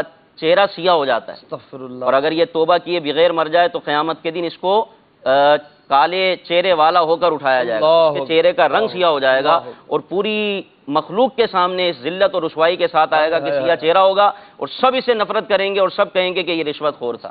یہ اس کے اخروی اس کے نقصانات، اور دنیا میں رشوت خور اگرچہ اس کے پاس بہت مال آ گیا جناب وہ خوش ہے، لیکن آپ یقین مانیے کہ رشوت مال حرام جس کثرت سے آتا نا اس سے دگنی کثرت سے واپس جاتا ہے۔ اور پھر رشوت لینے والے کو اچھا سمجھتا کون ہے؟ اچھا کوئی بھی نہیں سمجھتا، اگرچہ گرم ہو جائے، بالکل بالکل اچھا کوئی نہیں سمجھتا۔ وہ جیسے ہمارے بلال بھائی نے کہا نا، لوگوں کے مال کی وجہ سے لوگ اس کے سامنے محبت سے بات تو کرتے ہیں، اور اس کے سامنے جناب اس کے شر کی وجہ سے اس کی چاپلوسی تو کرتے ہیں، لیکن بعد میں لوگوں کا بس چلے نا تو جو چائے پلاتے ہیں اسی میں زہر گھول کے کھلا دیں کہ تو نے مجھ سے رشوت لی تھی، میرا مال ضائع کیا تھا۔ میں مزید انشاءاللہ آپ سے غلام محی الدین بھائی مدنی پھول لیتا ہوں۔ آپ نے معاشرتی برائیوں کے حوالے سے بہت اچھے انداز میں بیان کیا کہ بعض معاشرتی برائیاں ایسی ہیں جو ہمارے معاشرے کو اپنے لپیٹ میں لیے ہوئے ہیں، اور جس سے ہمارے معاشرے میں بگاڑ پیدا ہو رہا ہے۔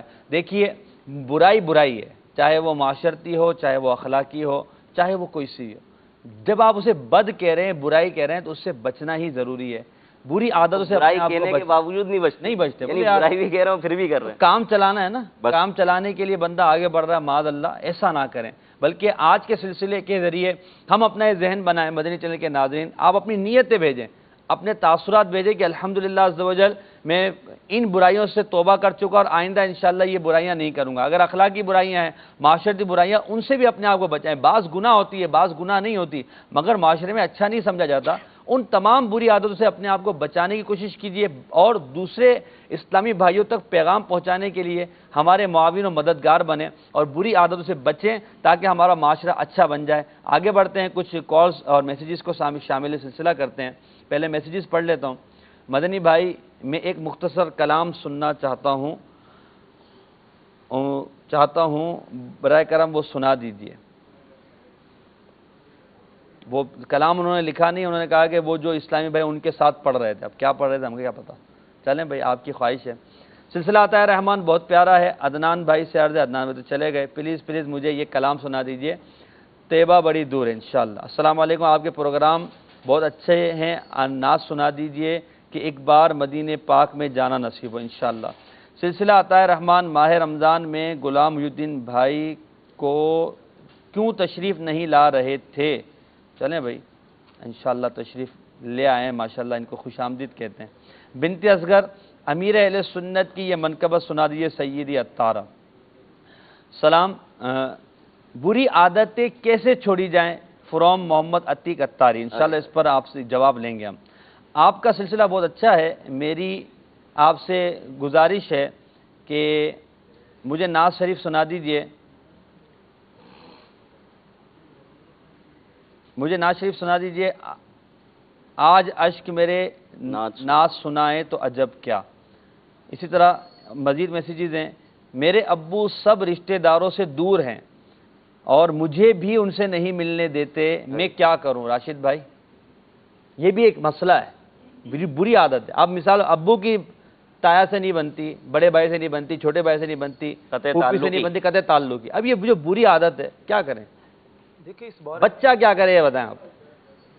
دیکھیے پہلے تو ہم جو بزرگ ہیں ان سے عرض کریں گے کہ آپ کچھ ایسے کام نہ کریں جس کے اثرات آپ کی اولاد پر پڑیں. ٹھیک ہے کہ آپ کی وجہ سے اگر آپ کے کچھ تعلقات اگر خراب ہیں تو یہ صحیح ہو جاتے ہیں، عموماً ایسا ہوتا ہے کہ درست ہو جاتے ہیں. لیکن بچوں کے لیے تو خاص طور پر یہ ہے کہ اگر بڑوں کے کچھ معاملات ہو جائیں، قطع تعلقی ہو جائے، کچھ دیر کے لیے ناراضگی ہو جائے، جیسے والد صاحب کی، چچا تایا کی یا پھپھو کی، اس طرح خالہ وغیرہ کے ساتھ کچھ معاملات اگر ہو جائیں تو بچوں کے چاہیے کہ خاموشی اختیار کریں اور وہ قطع تعلقی نہ کریں. ٹھیک ہے. اور یہ بھی نہ کریں کہ والد صاحب سے الجھے بھی نہ، کہ ان سے الجھنا شروع کر دیں، کہیں گے آپ کیوں قطع تعلقی کر رہے ہیں. یہ وہ بڑے معاملات بہتر والد صاحب کو کسی بڑے کے ذریعے بڑے کے ذریعے سمجھایا جا سکتا ہے. حکمت عملی اختیار جی، حکمت عملی اختیار کی مگر جائے. یہاں پہ دیکھیں سمجھ میں آنے والی بات یہ کہ بڑے کا یہ جو انداز ایٹیٹیوڈ ہے یہ کتنا نقصان دہ. جی. ایک تو یا تو یہ ہے کہ وہ اگر سمجھدار ہوگا تو اس کے دل میں جو ہے باپ کی نفرت ہو جائے گی. جی. اور اگر وہ باپ کی طرح ہی ہوگا تو پھر اس کے رشتہ داروں کے ساتھ تعلقات ویسے ہی ختم ہو جائیں گے. اور جب رشتہ داروں خاندانی سسٹم ہی ختم ہو گیا تو آگے بڑھے گا کیسے؟ جی. تو لہٰذا ہمیں اس معاملے میں بھی سوچنا چاہیے، بڑوں کو سوچنا چاہیے. ماشاءاللہ عطا رحمان علم دین سے بھرپور بہت پیارا سلسلہ ہے. نعت خواں اسلامی بھائی سے عرض ہے کہ کلام سنا دیجئے. الہی آ گیا رمضان کا آخری عشرہ انشاءاللہ عز و جل. کچھ کالز دیجیے گا. میرا نام محمد ارسلان سلطان عطاری ہے. میں مدینہ الاولیاء ملتان شریف سے عرض کر رہا ہوں. میری گزارش ہے کہ مجھے کلام سنا دیں. خوشا وہ دن حرم پاک کی فضاؤں میں تھا. انشاءاللہ. نیکسٹ. مجھے یہ نہ سنا دے، سچی بات سکھاتے یہ ہے چلا کر وہ گیا. آمین وإیاکم. اگلی کال. بری عادتوں کا جو موضوع چل رہا ہے اس کے حوالے سے کہ میں بھی بہت چاہتا ہوں کہ میں اپنی بری عادتیں ختم کر دوں پر وہ مجھ سے ختم نہیں ہوتی ہیں. اس کے حوالے سے مجھے معلومات کرنا ہے. انشاءاللہ اس سوال کا جواب لیتا ہوں. Next call. ہند گجرات جامنگر سے محمد ساجد اتاری عرض کر رہا ہوں۔ ماشاء اللہ سلسلہ عطاء رحمان ماہ رمضان جاری و ساری ہے۔ آج کا موضوع بڑا ہی پیارا ہے، بری عادتیں۔ نعت خواں اسلامی بھائی سے عرض ہے کہ ایک کلام سنا دیں۔ بہت رنجیدہ و غمگین ہے دل یا رسول اللہ۔ انشاءاللہ جزاک اللہ خیرہ۔ رکن شورا اطہر بھائی تشریف لائے، ان کو مرحبا کہتے ہیں۔ حضور یہ سوال جو ہوا، میں بری عادتیں چھوڑنا چاہتا ہوں، بڑی کوشش کرتا ہوں، کیا کروں؟ چھوڑ دیں۔ کیسے چھوڑوں؟ نہیں چھوٹ رہی۔ نحمدہ و نصلی و نسلم علی رسولہ الکریم۔ بری عادتیں کیسے چھوڑی جائیں، اس کے لیے میرے نئے ذہن میں تو یہ ایک چیز ہمیشہ سے بستی ہے، جس کا میں نے پچھلے سلسلوں میں بھی ذکر کیا تھا کہ ہر انسان اپنے ساتھ کامیابی کو جوڑنا چاہتا ہے، ناکامی کو کوئی بھی جوڑنا نہیں چاہتا۔ بالکل اس طریقے سے ہر انسان اپنے ساتھ اچھائی کو جوڑنا چاہتا ہے، گرچہ وہ کتنا ہی برا ہو۔ مگر جس چیز کو انسان ریئلائز کر لینا کہ یہ ہے ہی بری، یعنی جس عادت کو وہ خود برا کہتا ہے، پھر برائی کو اپنے ساتھ منسوب کیسے کر لیتا ہے۔ صحیح۔ اللہ تعالیٰ رحمت کی نظر کرے۔ ول پاور انگلش کا ایک ورڈ ہے، یعنی مضبوط ارادہ ہونا۔ انسان کو اپنے اوپر خود اعتمادی ہو، عزم مصمم ہو، تو پھر کوئی چیز مشکل نہیں ہوتی۔ ٹھیک ہے۔ ورنہ وہ بڑی پیاری اقبال کا ایک شعر ہے، وہ کہتا ہے کہ نکل گیا آگے، آ جائے گا انشاءاللہ۔ کون سا ہے؟ آ جائے گا کوئی لفظ بتا دیں، انشاءاللہ آ جائے گا۔ عزم پر ہی ہے وہ۔ اچھا، عزم پر بڑا پیارا شعر ہے، انشاءاللہ وہ آ جائے گا میرے ذہن میں۔ بہرحال ماہنامہ فیضان مدینہ میں بری عادتیں چھوڑنے کے حوالے سے 9 طریقے لکھے ہیں۔ اچھا۔ باقاعدہ 9 طریقے ہمارے ابو رجب بھائی دامت برکاتہم العالیہ نے لکھے ہیں۔ میں چاہوں گا کہ وہ اگر مضمون سنا دوں تو انشاءاللہ عز و جل بہت کچھ سیکھنے کا موقع ملے گا۔ آپ فرماتے ہیں کہ ہم اکثر عادتیں یعنی ہیبٹس لاشعوری طور پر اپناتے ہیں، پھر اچھی عادتیں ہمیں کامیاب اور بری ناکام بنانے میں اہم کردار ادا کرتی ہیں، کیونکہ ایک تحقیق کے مطابق دنیا بھر میں تقریباً 40% کام ہم اپنی مرضی سے نہیں بلکہ عادت کے مطابق کرتے ہیں۔ اچھا۔ بری عادتیں سردیوں کے نرم گرم بستر کی طرح ہوتی ہیں، جن میں گھسنا آسان لیکن نکلنا بڑا مشکل ہوتا ہے۔ مثال بڑی پیاری دی سر۔ لیکن اپنی غلطی کو مان کر درست کر لیا جائے تو کامیابی کی راہیں کھل جاتی ہیں۔ ٹھیک۔ سب سے پہلے اپنا ذہن بنا لیجئے کہ اپنی بری عادتوں کو دور کرنا میری ہی ذمہ داری ہے۔ صحیح۔ کوئی ول پاور اپنے اندر جب تک نہ ہوگا نا، میری ہی ذمہ داری ہے، لہٰذا اس کا انتظار نہ کیجئے کہ کوئی دوسرا آپ کی اس ذمہ داری کو ادا کرے گا۔ جب تک آپ خود میں تبدیلی نہیں لانا چاہیں گے، بری عادتیں بھی تبدیل نہیں ہوں گی، کیونکہ تبدیلی اس دروازے کی طرح ہوتی ہے جو اندر سے ہی کھلتا ہے، باہر والا صرف دستک دے سکتا ہے۔ صحیح۔ بری عادتوں سے پیچھا چھڑانے کے لیے ان باتوں دینے والا بیچارہ ٹک ٹک کرتا رہے گا، آپ کنڈی کھولو گے دروازہ کیسے کھولو؟ ہاں نہیں، حقیقت پر مبنی بات ہے کہ جس طرح الحمدللہ رب العالمین آج کل کے دور میں بالخصوص نوجوانوں کے لیے رحمت خدا سے، یوں تو زندگی کے ہر عمر کے لیے مگر بالخصوص نوجوانوں کے لیے جو دعوت اسلامی کا عظیم و شان پلیٹ فارم ہے، اس عظیم و شان پلیٹ فارم، اس بہترین آرگنائزیشن، اس بہترین موومنٹ کے ہوتے ہوئے کسی کا ابھی تک بری عادتوں میں مبتلا رہنا سوائے اس کی کاہلی کے اور کچھ نہیں کہا جائے گا۔ یقین مانیے ایسا انوائرمنٹ دعوت اسلامی نے عطا فرمایا ہے کہ گناہ خود بخود بھاگنا شروع ہو جاتا ہے اور نیکی الحمدللہ رب العالمین قریب آنا شروع ہو جاتا ہے۔ تو یقین مانیے میں تو یہ بلا تکلف عرض کرتا ہوں کہ یہ دعوت اسلامی امت پر اتمام حجت کی طرح اللہ تعالیٰ رحمت فرمائے اور واقعی اس بات کو سمجھنے کی توفیق عطا فرمائے۔ آمین۔ قبلہ ابو رجب فرماتے ہیں کہ بری عادتیں چھوڑنے کے 9 طریقے۔ سب سے پہلے اپنی عادتوں کا جائزہ لیجئے کہ ان میں کون سی اچھی ہے اور کون سی بری۔ ٹھیک۔ نمبر 2، اس جائزے کے لیے خود سے الگ ہو کر اپنے آپ کو دیکھیں گے تو خوبیاں خامیاں جلدی دکھائی دینے لگیں گی، کیونکہ جتنا آپ خود کو جانتے ہیں کوئی دوسرا شخص نہیں جانتا۔ مثلا میں کن باتوں کو برداشت یعنی ٹالرنٹ نہیں کر سکتا اور جلدی غصے میں آ جاتا ہوں، یا میں کس طرح کے کام کر کے خوشی محسوس کرتا ہوں۔ عادتوں کی شناخت کے لیے اپنے کسی دوست یا شریک حیات، لائف پارٹنر، بچوں کی امی کی بھی مدد لی جا سکتی ہے۔ صحیح۔ کیونکہ بعض اوقات اپنی کانٹ چھانٹ کرنا مشکل ہوتا ہے اور کوئی توجہ دلا دے تو آسان ہو جاتا ہے۔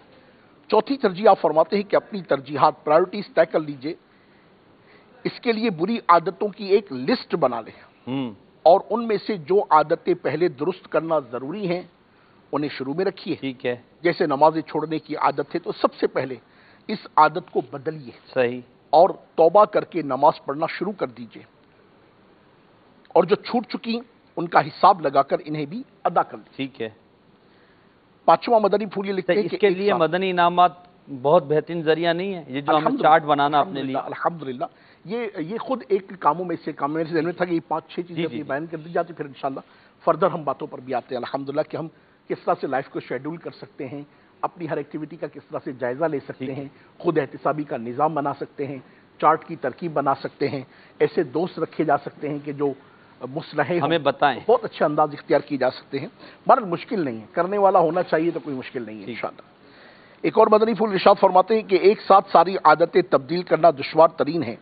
انسان ہمت بھی ہار جاتا ہے کہ میں نہیں بدل سکتا، اس لیے عادتوں کو ایک ایک کر کے تبدیل کیجیے. صحیح. مثلا میری طرح لیٹ ہونے کی عادت تو دیکھ لیجئے کہ آپ کتنا لیٹ ہوتے ہیں، 15-20 منٹ یا اس سے بھی زیادہ. اس کے اسباب یعنی ریزنز پر غور کیجئے کہ آپ ناشتے میں دیر لگا دیتے ہیں یا صبح کے وقت کوئی غیر ضروری کام کرنا شروع کر دیتے ہیں، تو اسے کنٹرول کیجئے. اور اگر آپ کو اسکول، کالج، مدرسہ یا جامعہ یا پھر دفتر اور دکان وغیرہ جانا ہو تو پہنچنے میں آدھا گھنٹہ لگتا ہے تو آپ کوشش کریں کہ 40 منٹ پہلے گھر سے نکل جائیں. رفتہ رفتہ وقت پر پہنچنے کی عادت بن جائے گی انشاءاللہ عز و جل. عادت کو تبدیل کرنے کے لیے کوئی ہدف یعنی ٹارگٹ مثلا 20 یا 30 دن طے کر لیجئے، پھر ہفتے یا مہینے بعد جائزہ لیتے رہیں کہ کون سی عادتیں کتنے فیصد تبدیل ہونے میں کامیابی ہوئی.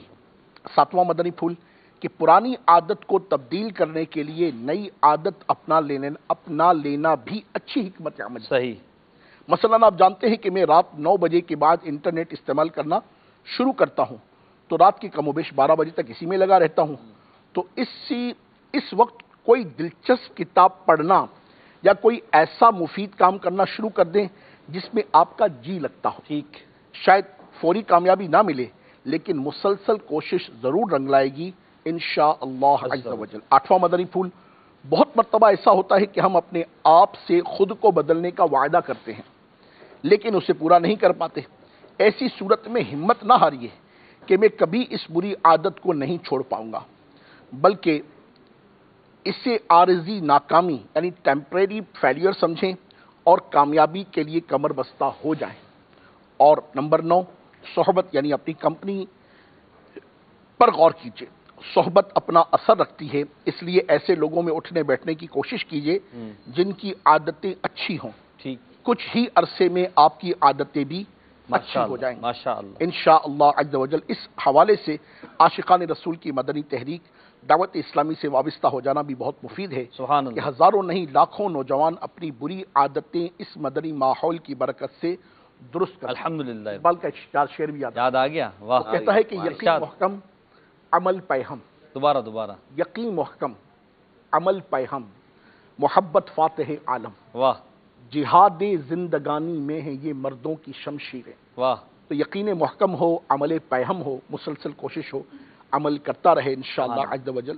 یقین محکم ہو، عمل پیہم ہو اور محبت محکم یعنی عزم مصمم، پختہ ارادہ ہو، ول پاور ہو، کرنے کی دھن ہو تو انشاءاللہ عز و جل ہو جائے گا. کوئی مشکل نہیں. نہ کرنے کے 100 بہانے، کرنے کے لیے ایک ہی کام ہے، کر لو. پھر وہ نگران شورا فرماتے نا کوڑنے سے نہیں کرنے سے ہوگا. جب آپ درس نہیں ہو رہا درس شروع کر دو، شروع ہو جائے گا. مدرسہ نہیں لگ رہا لگا لو، شروع ہو جائے گا انشاءاللہ. اس میں لفظ ہے صرف کوڑنے سے، صرف کرنے کی ابتدا کوڑنا ہی ہے. جی صحیح بات. صرف اب انسان وہ گاڑی میں بیٹھ جائے اور اسٹارٹ نہ کرے تو زندگی پر وہی کھڑا رہے گا.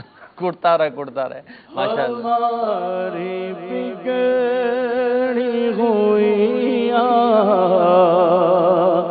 عادتیں نکل جائیں ہماری بگڑی ہوئی عادتیں نکل جائیں ملے گناہوں کے امراض سے شفا یا رب ملے گناہوں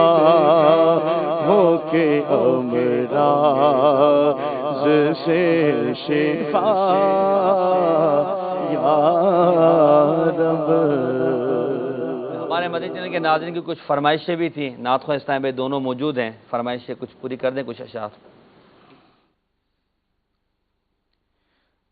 اللہم صلی علی سیدنا محمد، اللہم صلی علی سیدنا محمد، میٹھا مدینہ نور ہے جانا بھی ضرور گا، طیبہ بڑی دور آقا طیبہ بڑی دور، اللہم صلی علی سیدنا محمد، میرے آقا میرے سرور میرا بیڑا پار ہو، میرے آقا میرے سرور میرا بیڑا پار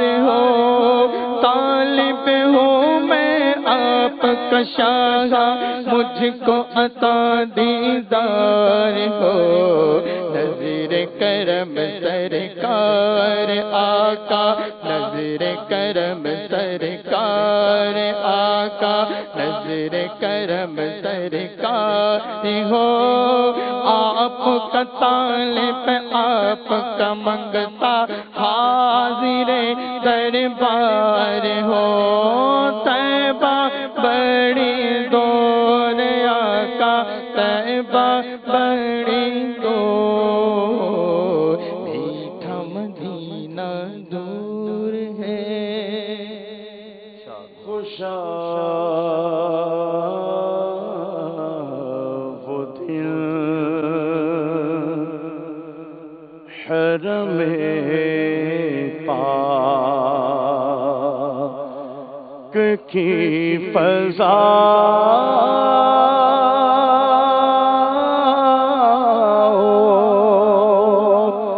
میں تھا،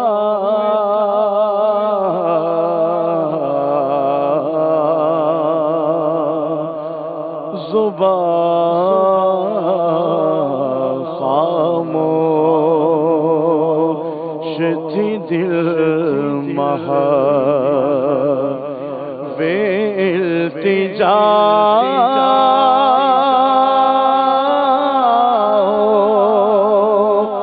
میں تھا،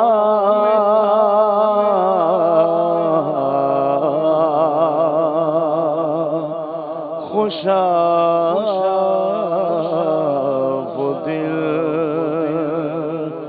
حرم پاک، دارے کرم پہ صدا دے رہا تھا،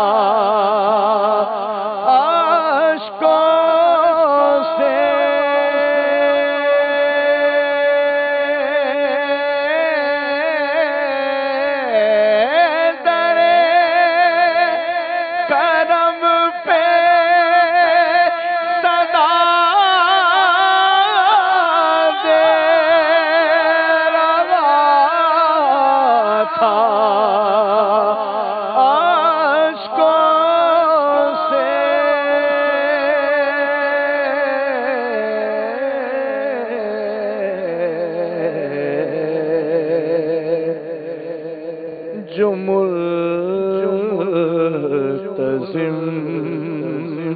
پہ کھڑے تھے، میں الگدا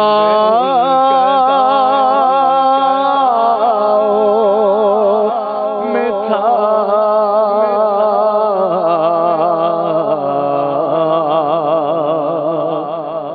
جو ملتزم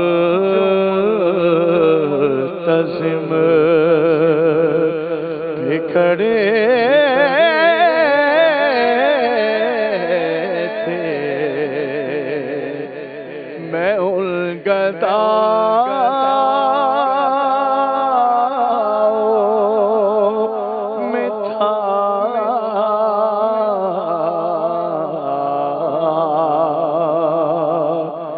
زبان خاموش تھی دل محو التجا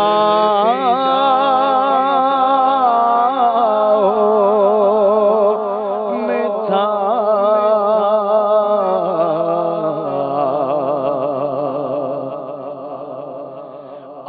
آج اشک میرے نات سنائے تو عجب کیا آج اشک میرے نات سنائے تو عجب کیا سن کر وہ مجھے پاس بلائے تو عجب کیا سن کر وہ مجھے پاس بلائے تو عجب کیا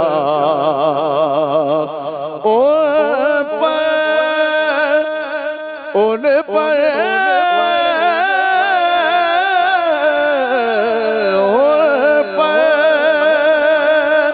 تو گناہگار کا سب حال کھلا ہے اس پر بھی وہ دامن میں چھپائے تو عجب کیا اس پر بھی وہ دامن میں چھپائے تو عجب کیا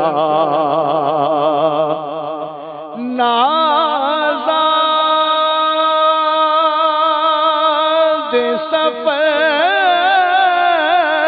ہے نہ کوئی کام بھلے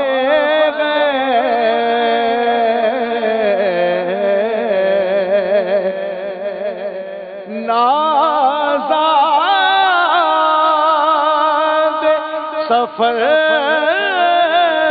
ہے نہ کوئی کام بھلے گئے لیکن مجھے سرکار بلائے تو عجب کیا لیکن مجھے سرکار بلائے تو عجب کیا کہ مجھے سرکار بلائے تو عجب کیا وہ مدینہ جو کونین کا تاج ہے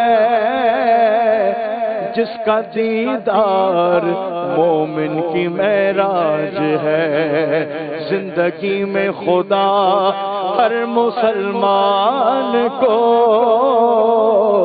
وہ مدینہ دکھا دے تو کیا بات ہے اس نے بھی مدینہ دیکھ لیا اس نے بھی مدینہ دیکھ لیا سرکار کبھی تو میں بھی کہوں میں نے بھی مدینہ دیکھ لیا لیکن مجھے سرکار بلائے تو عجب کیا لیکن مجھے سرکار بلائے تو عجب کیا سن کر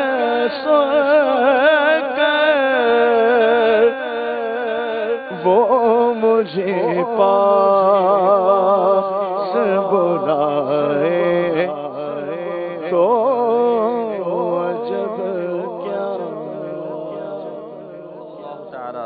محمد صلی اللہ علیہ وسلم۔ مدنی چینل کے ناظرین، بڑھتے ہیں اپنے سلسلے میں سیگمنٹس کی طرف، جس میں ہم روزانہ کچھ مفید اور دلچسپ معلومات لیتے ہیں۔ پہلا سیگمنٹ جس میں ہم حدیث پاک یاد کرتے ہیں، اس کا نام ہے حدیث یاد کریں۔ یا رمضان یا رمضان یا رمضان۔ آج کون سی حدیث پاک یاد کروا رہے ہیں؟ آج جو حدیث پاک ہم یاد کروائیں گے، اس حدیث پاک میں رزاق عز و جل کا کرم نظر آتا ہے، اور اللہ تبارک و تعالیٰ کے رازق ہونے کی بارے میں ہم اس حدیث پاک میں انشاءاللہ سنیں گے۔ یہ حدیث ہے تھوڑی سی طویل، ان معنوں پر کہ ہمارے مدنی چینل کے ناظرین تھوڑا سا یاد کرنے میں دشواری محسوس کریں گے، لیکن سرکار صلی اللہ تعالیٰ علیہ وسلم کی حدیث پاک ہے، اس کو انشاءاللہ ہم پڑھیں گے تو یاد ہو جائے گی۔ حضرت سیدنا ابو درداء رضی اللہ تعالیٰ عنہ سے مروی ہے، اللہ عز و جل کے محبوب دانہ غیوب منزہ عن العیوب صلی اللہ تعالیٰ علیہ وسلم ارشاد فرماتے ہیں، ان الرزق لا یطلب العبد کما یطلبہ اجل، سبحان اللہ، یعنی روزی بندے کو ایسے تلاش کرتی ہے جیسے اسے اس کی موت تلاش کرتی ہے۔ اللہ اللہ۔ تو یہ حدیث پاک ہے، آئیے اس کو مل کر ہم پڑھتے ہیں۔ ان الرزق لا یطلب العبد لا یطلب العبد کما یطلبہ کما یطلبہ اجل، ان الرزق لا یطلب العبد لا یطلب العبد کما یطلبہ کما یطلبہ اجل، ان الرزق لا یطلب العبد لا یطلب العبد کما یطلبہ کما یطلبہ اجل، یعنی روزی بندے کو ایسے تلاش کرتی ہے جیسے اس کی موت تلاش کرتی ہے۔ صحیح، ان رزق لا یطلب العبد کما یطلبہ اجل۔ ماشاءاللہ، سبحان اللہ۔ تو اس حدیث پاک کا مقصد یہ ہے مدنی چینل کے ناظرین کہ موت کو تم تلاش کرو یا نہ کرو، بہرحال تمہیں پہنچے گی۔ یوں ہی تم رزق کو تلاش کرو یا نہ کرو، تمہارے حصے کا رزق تمہیں پہنچے گا۔ اللہ اکبر، اللہ۔ لیکن فرق ہے کہ رزق کو تلاش کرنا سنت ہے اور موت کو تلاش کرنا ممنوع ہے۔ ٹھیک ہے، موت کو تلاش کرنے کا مطلب ہے خودکشی، تمنا کرنا۔ اگر موت کی تمنا ان معنوں پر ہے کہ میں گناہوں سے بچ جاؤں، صحیح، اور بعض صورتوں میں تو الگ ہے اور بعض صورتوں میں محمود ہے، بعض صورتوں میں منع کیا گیا ہے۔ تو بہرحال قرآن مجید میں اللہ تبارک و تعالی ارشاد فرماتا ہے فَآتَاهُمُ اللَّهُ مِنْ حَيْثُ لَمْ يَحْتَسِبْ، اللہ ان کو وہاں سے رزق دیتا ہے جہاں سے وہ گمان نہیں کرتے۔ تو یہ اللہ تبارک و تعالیٰ کا کرم ہے کہ اللہ تبارک و تعالیٰ رزاق ہے، بہت رزق دینے والا ہے، واللہ خیر الرازقین، اور تمام رزق دینے والوں میں سے بہتر رزق دینے والا ہے۔ تو بندے کا اللہ تبارک و تعالیٰ پر توکل مضبوط ہونا چاہیے، اللہ تبارک و تعالیٰ یقیناً رزق پہنچانے والا ہے۔ ایک واقعہ مختصراً یہاں پر ذکر فرمایا گیا، حضرت سیدنا ابو ابراہیم یمانی رحمۃ اللہ تعالیٰ علیہ کے بارے میں آتا، فرماتے ہیں کہ ہم ایک مرتبہ حضرت سیدنا ابراہیم بن ادہم رحمۃ اللہ تعالیٰ علیہ کے ساتھ سفر پر تھے۔ ہم چند لوگ تھے اور ہمارے پاس کھانے کے لیے کچھ روٹیاں تھیں اور کچھ سالن تھا۔ ہم سفر پر تھے تو دوران سفر ایک سمندر ہمارے آیا سامنے، تو ہم ساحل سمندر پر چلنے لگے، اس کے قریب چلنے لگے، یہاں تک کہ ہم جنگل میں داخل ہو گئے۔ اور وہ جنگل خشک لکڑیوں پر، خشک درختوں پر مشتمل تھا۔ اس جنگل میں خشک لکڑیاں تھیں، خشک درخت تھے، مطلب کوئی پھل وغیرہ موجود نہیں تھا۔ تو اب چلتے چلتے رات ہو گئی، تو ہم نے عرض کی کہ حضور ہم یہاں سمندر کے قریب ٹھہر جاتے ہیں، کیونکہ سردیوں کا موسم تھا، سمندر کے قریب ٹھہر جاتے ہیں اور یہ خشک لکڑیاں توڑ کر ہم آگ جلا لیتے ہیں اور اس کے قریب بیٹھ کر ہم کھانا وغیرہ کھاتے ہیں، اور جیسی صبح ہوگی تو ہم انشاءاللہ پھر سفر دوبارہ شروع کریں گے۔ تو حضرت ابراہیم بن ادہم رحمۃ اللہ تعالیٰ علیہ نے فرمایا کہ ٹھیک ہے، ایسا کر لیا جائے۔ تو آپ کے رفقا نے لکڑیاں توڑیں اور آگ جلائی اور سمندر کے کنارے اور آگ کے قریب بیٹھ کر اپنے روٹیاں وغیرہ اور سالن نکالا۔ تو ان میں سے ایک شخص نے کہا کہ کاش ہمارے پاس اس وقت بھنا ہوا گوشت ہوتا، کہ دیکھیں کیسے انگارے جل رہے ہیں، ہم اس پر جو ہے گوشت بھون کر کھاتے ان روٹیوں سے۔ تو حضرت ابراہیم بن ادہم رحمۃ اللہ تعالیٰ علیہ نے فرمایا کہ جس کا تو نے کہا، اللہ تبارک و تعالیٰ اس بات پر قادر ہے کہ وہ ہمیں اس جنگل میں بھی بھنا ہوا گوشت کھلائے۔ سبحان اللہ۔ آپ کا یہ کہنا تھا کہ اچانک شیر کی آواز آئی اور شیر دوڑتا ہوا گھنے درختوں کے پیچھے سے نکلا اور اس کے آگے ہرن دوڑ رہی تھی، اور شیر نے ہرن پر جمپ لگائی اور ہرن کو پکڑا، اس کو دبوچا اور اس کو جو ہے چیر پھاڑ کے ختم کر دیا، یہاں تک کہ حضرت ابراہیم بن ادہم رحمۃ اللہ تعالیٰ علیہ کے قریب آ گیا۔ حضرت ابراہیم بن ادہم رحمۃ اللہ تعالیٰ علیہ نے جب یہ دیکھا تو آپ اپنی جگہ سے اٹھے اور شیر کے قریب گئے، اس ہرن کے قریب گئے۔ جیسے ہی آپ اس ہرن کے قریب گئے تو شیر نے آپ کو آتے ہوئے دیکھا تو وہ دور ہو گیا، اور آپ نے اس ہرن کو اٹھایا اور اپنے رفقا سے کہا کہ دیکھو اللہ تبارک و تعالیٰ نے تمہارے لیے تازہ گوشت کا انتظام کر دیا. تو اس طرح پھر رفقا نے اس گوشت کو لیا اور جو ہے بھونا، اور اللہ تبارک و تعالیٰ کی عطا سے وہ بھنا ہوا گوشت ان کو حاصل ہوا. تو ان الرزق لیطلب العبد کما یطلبہ اجل، بے شک رزق بندے کو ایسے ہی تلاش کرتا ہے جیسا کہ اس کی موت اسے تلاش کرتا ہے. ماشاءاللہ ماشاءاللہ. بڑھتے ہیں اگلے سیگمنٹ کی طرف جس میں ہم قرآن پاک کی مثالوں کے ذریعے مدنی پھول لیتے ہیں. سیگمنٹ کا نام ہے قرآنی مثالیں.